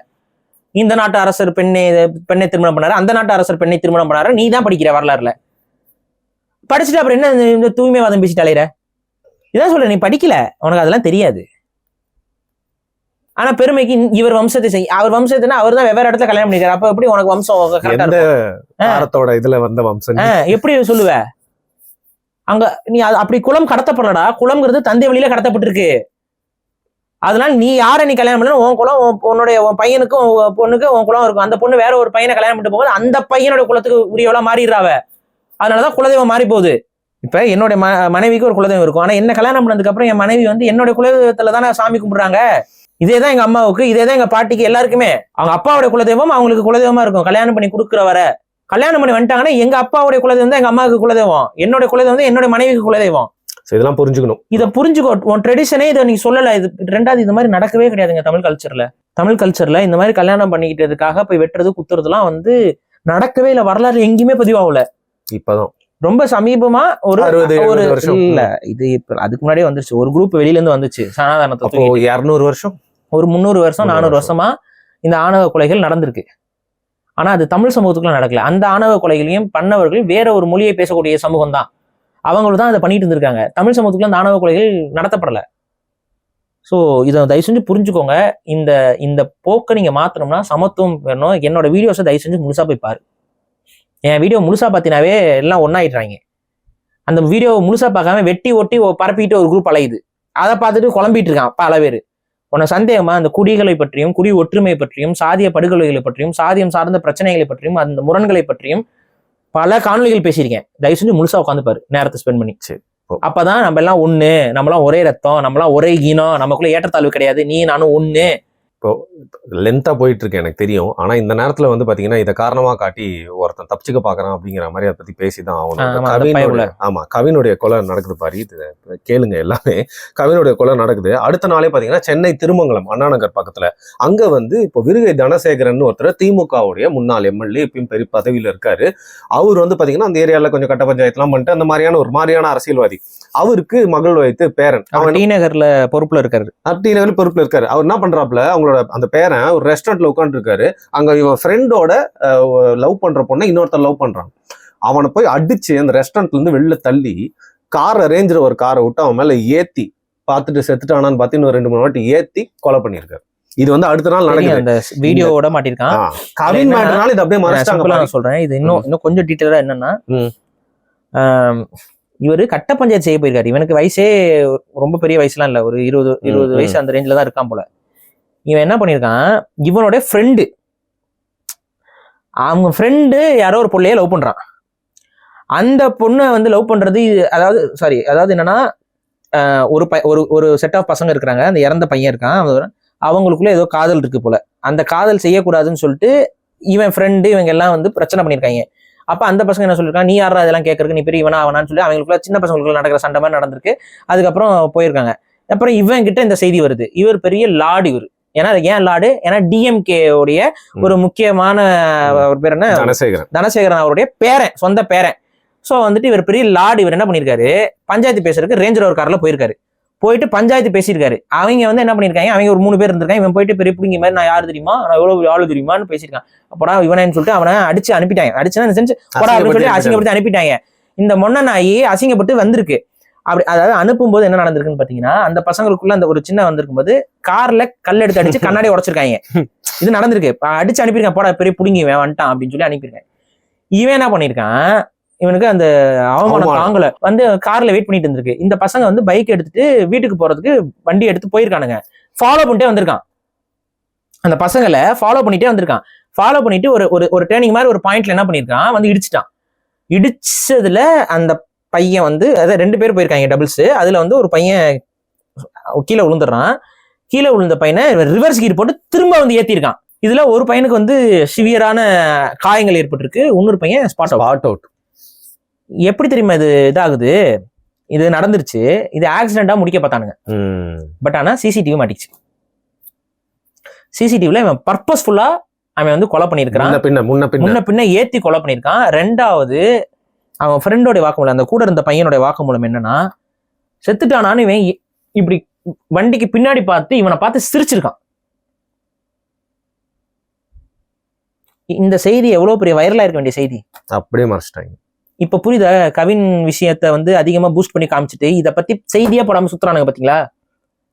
இப்ப புரியுதா? அவன் எடுத்துமா வந்தான் போலீஸ் ஸ்டேஷனுக்கு சரண்டர் ஆகிறதுக்கு. இந்த காலேஜ்ல வருவானுங்க தெரியுமா, கெஸ்டா, அந்த மாதிரி கூட்டிட்டு வரானுங்க பாரு அவனை. இப்ப இவங்களுக்கு எல்லாம் பெண் காவலர்கள் எல்லாம் வரமாட்டாங்களே. இப்ப தமிழ் தேசியம் பேசுறவங்களுக்கு, உரிமைக்காக பேசுறவங்களுக்கு, உணர்வுக்காக பேசுறவங்களை எல்லாம் கைது பண்ணும்போது வேணும்னே பெண் காவலர்களை கூட்டு வந்து அவங்கள வச்சு அடிக்கிறது, இது பண்றதுன்னு அவமானப்படுத்துறது. இந்த நாய்க்கு ஒரு திமுக பத்திரிகையாளர் ஒருத்தர் இருக்கான், நம்மள கூட வந்து கைது பண்ணுன்னு சொல்லிட்டு, அவன் சரியான ஜால்ரா. அவன் போடுறான், முதல்வர் வந்து தலையிட்டு உன் பேரனை சரணடைய சொல்றியா இல்ல திமுகல வந்து உன்னை நீக்கிடுவான்னு கேட்டதுனால வந்து உடனே அவன் போயிட்டு சரணடைச்சிட்டான். இந்த நேரத்துல அப்படியே டைல்யூட் பண்றது விஷயத்த. சரணடைய சொல்லி அவன் சரணடைகிறாரா? சரி, சரணடையில என்ன பண்ணிருப்ப நீ? சரணடைறதுக்கு காத்திருப்பியா? காவல்துறை காத்திருக்குமா? காத்திருந்துச்சே. அப்ப எதுக்கு காத்திருந்துச்சு? அப்புறம் அவன் நடந்து வரானே, அவன்லாம் வழி கொடுக்க மாட்டான். அவனாம் வழி கொடுக்க மாட்டான்ல, அவனுக்குலாம் பாத்ரூம்ல ஸ்லிப்பர்ஸ் எல்லாம் வந்து டக்குன்னு கூட இருந்தவன் தான் வண்டி ஓட்டினான், பக்கத்துல இருந்து சொன்னான்ற மாதிரி இப்போ அப்படியே மாறுது. ஆரோன்ற ஒருத்தவன் தான் ஓடணும். இது ஆக்சிடென்ட்னு முடிக்குவாங்க. நீங்க இப்ப நீங்க நினைக்கிறீங்களா இது ஆக்சிடென்ட்டுங்க? அவரு வந்து அவருக்கு ஓட்ட தெரியாதனால பின்னாடி படுத்திருக்கிறது தெரியாம அவரு ரிவர்ஸ் கீர் எடுத்துட்டாரு, தெரியாமல் நடந்த சம்பவம்னு இதை முடிப்பாங்க. நீங்க எழுதி வச்சுக்கோங்க. ஏன்னா இந்த மாதிரி விஷயத்துக்குலாம் இப்ப தமிழ் சமூகத்துல சண்டையை முட்டி விடுறதுன்னா நல்லா டிஆர்பி ரேட்டை ஏத்தி போட்டு இவர் இந்த சாதி அந்த சாதி சாதிகள் பேரெல்லாம் சொல்லி எல்லாம் பண்ணி 2 சமூகத்துக்குள்ள சண்டையை மூட்டி விடுன்னு உட்காந்து பல ட்வீட்ஸ் போட்டு அப்படியே தெறிக்க விட்டுருப்பானுங்களே திராவிட கூட்டம். இந்த விஷயத்தை அப்படியே மூடி ஒரு ட்வீட் கூட வந்திருக்காது இவங்க கிட்ட இருந்து. பாத்திருப்பீங்களே. சோறு தான் திங்கிறனா ஒரு போஸ்டாவது போடுறா, நாங்க போட்ட வீடியோக்கு அப்புறமா. அது வெக்கம் கட்டவனே, மானம் கட்டவனே. வந்து தமிழ் தேசியவாதிகள் தான் காரணம். இப்ப இதுக்கு யாரு, எந்த நாய் காரணம் சொல்லு? எந்த நாய் காரணம்டா? எந்த நாய்? அந்த நாய்கெல்லாம் எந்த நாய்க சொல்லு? நாயே எரிச்சல் வருதா இல்லையா? ஒரு என்னடா என்ன தப்பு பண்ணிட்டான்னு போய் கொலை பண்ணிருக்கான் அவன். என்ன தப்பு பண்ணிட்டான்னு போய் கொலை பண்ணிருக்கான். வந்து இவங்களுக்குள்ள ஏதோ ஒரு பிரச்சனை, சண்டை போட்டிருக்காங்க, இது பண்ணிருக்காங்க, கார் கண்ணாடி உடச்சிட்டான். அவன் தப்பு தானே பண்ணிட்டான். நீ தான் பெரிய புடுங்கி இல்ல, போயிட்டு போலீஸ் ஸ்டேஷன்ல என் கார் கண்ணாடி உடச்சிட்டான்னு அந்த தூக்கி உள்ள வைக்க போறாங்க, முடிஞ்சு போச்சு. அதுக்கும் கூட அந்த மயிருக்கு அதுக்கு அவனுக்கு வந்து இது இல்லை, பொறுமை கிடையாது. ஆகமே போனாங்க பேச வந்தாங்க, என் கார் கண்ணாடி உடச்சிட்டாங்கன்னு சொன்னினாவே ஆட்டோமேட்டிக்கா உனக்கு நீ தான், உன் தாத்தா தான் பெரிய இவரு கூப்பிட்டுனா அவங்களை கூப்பிட்டு அரெஸ்ட் பண்ணிருப்பாங்க, மிரட்டி இது பண்ணி அடிச்சு கிடிச்சு ஏதாவது நடந்திருக்கான். அதுவும் கூட அவன் செய்யல, இவனே போய் கொலை பண்ணுவான். இந்த மாதிரி சைக்கோ நாய்களை கட்சியில வச்சுக்கிட்டு அடுத்தவங்களுக்கு பாடம் நடத்துறாங்க. சமத்துவம் சைக்கோ போயிடா அவன் கட்சியில அத்தனை பேரும். பயமா இருக்கு.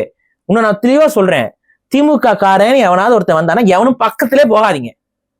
பாஞ்சு கடிச்சாலும் கடிச்சு வச்சிருவாங்க நம்மள.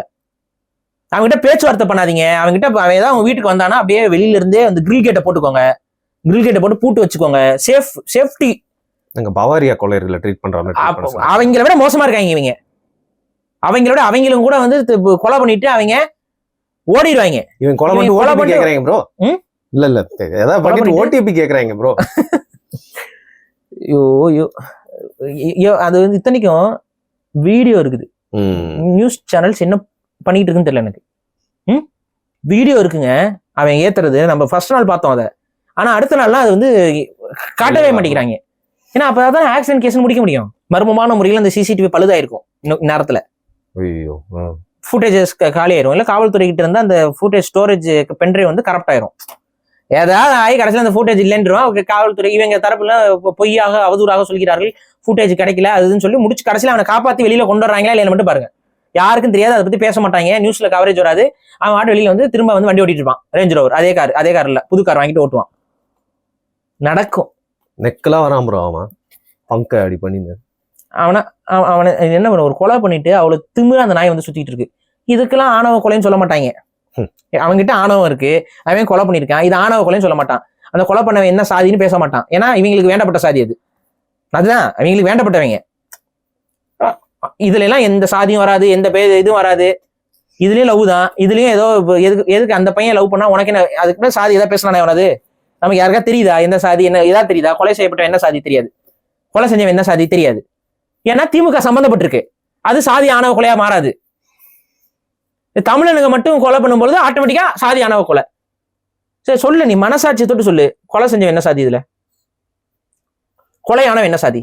பேசு நீ மாட்டிக்குவ. ஏன்னா குறிப்பிட்ட சாதி கொலை செய்யும் போது அந்த சாதியாவே வருது இல்லைங்க.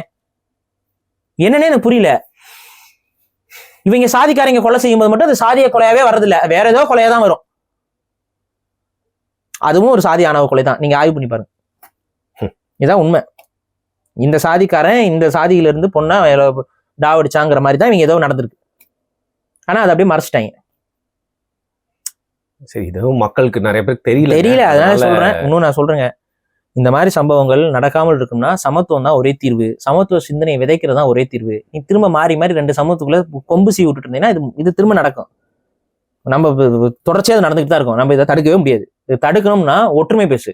2 சாதி சமூகத்தவர்களையும் ஒன்னா போட்டு மீட்டிங்ஸ் நடத்து, ஒன்னா கூட்டு உட்கார வைக்கி. ஒன்னு குறைஞ்சபட்சம் இந்த திமுக அதிமுக என்ன பண்ணணும்னா 2 சாதி உன் கட்சிக்கு நிர்வாகி இருக்கான் பாரு, உன் கட்சி நிர்வாகி அவங்களாம் மாறி மாறி தானே இருக்காங்க, உட்கார வை பக்கத்துல உட்கார வச்சு கட்டி பிடிக்க சொல்லு. அந்த இந்த படத்துல வந்துட்டு காம்ப்ரமைஸ் பண்றதுக்கு இவரு கமல் இது விவேக் ஒரு படத்துல வந்து பண்ணுவார்ல, அந்த மாதிரி கட்டி புடிடான்னு கட்டி பிடிக்க சொல்லு. அவங்க எல்லாம் மாறி மாறி கட்டி பிடிச்சி எல்லாம் ஒன்னா இருக்கிறோம் இதா இருக்கணும்னு சொல்லு. அதை செய்ய முடியாது இவங்கனால. செய்ய மாட்டானுங்க இவனுங்க. நான் சொல்றேன், செய்ய மாட்டானுங்க. இவங்க மேடையிலேயே அந்த சமூக தலைவர்கள் இவர் ஒருத்தர் இருந்தாரு, அவர் வரமாட்டாரு, அவர் இருந்தாரு, இவர் வரமாட்டாரு, இப்படிதான் வச்சுக்கிட்டு இருக்கானுங்க கட்டமைப்ப. ஒரே கட்சிக்குள்ளே இவங்களுக்குள்ள சாதிய பிரச்சனை. அதை சரி செய்யறதுக்கு துப்பு இல்ல. இவங்க தமிழ் தேசியத்தை குறை சொல்ல மாட்டானுங்க. வா ஒன்னா மேடையில ஏத்து, ஒன்னா பக்கத்துல உட்கார வை, அதை செய்ய முடியுது அவனால. சரி, விரிவா நிறைய விஷயங்கள் பேசியிருக்கோம். இதுல கண்டிப்பா மக்களுக்கு நிறைய கருத்துக்கள் இருக்கும். தயவு செய்து இதுல நீங்களும் சொசைட்டில ஒரு நபருன்றனால கனெக்டட் தான் நம்ம எல்லாருமே. இதை பத்தி உங்களோட கருத்தை வந்து மறக்காம பதிவு பண்ணுங்க. மிக்க நன்றி பாரு. நன்றி.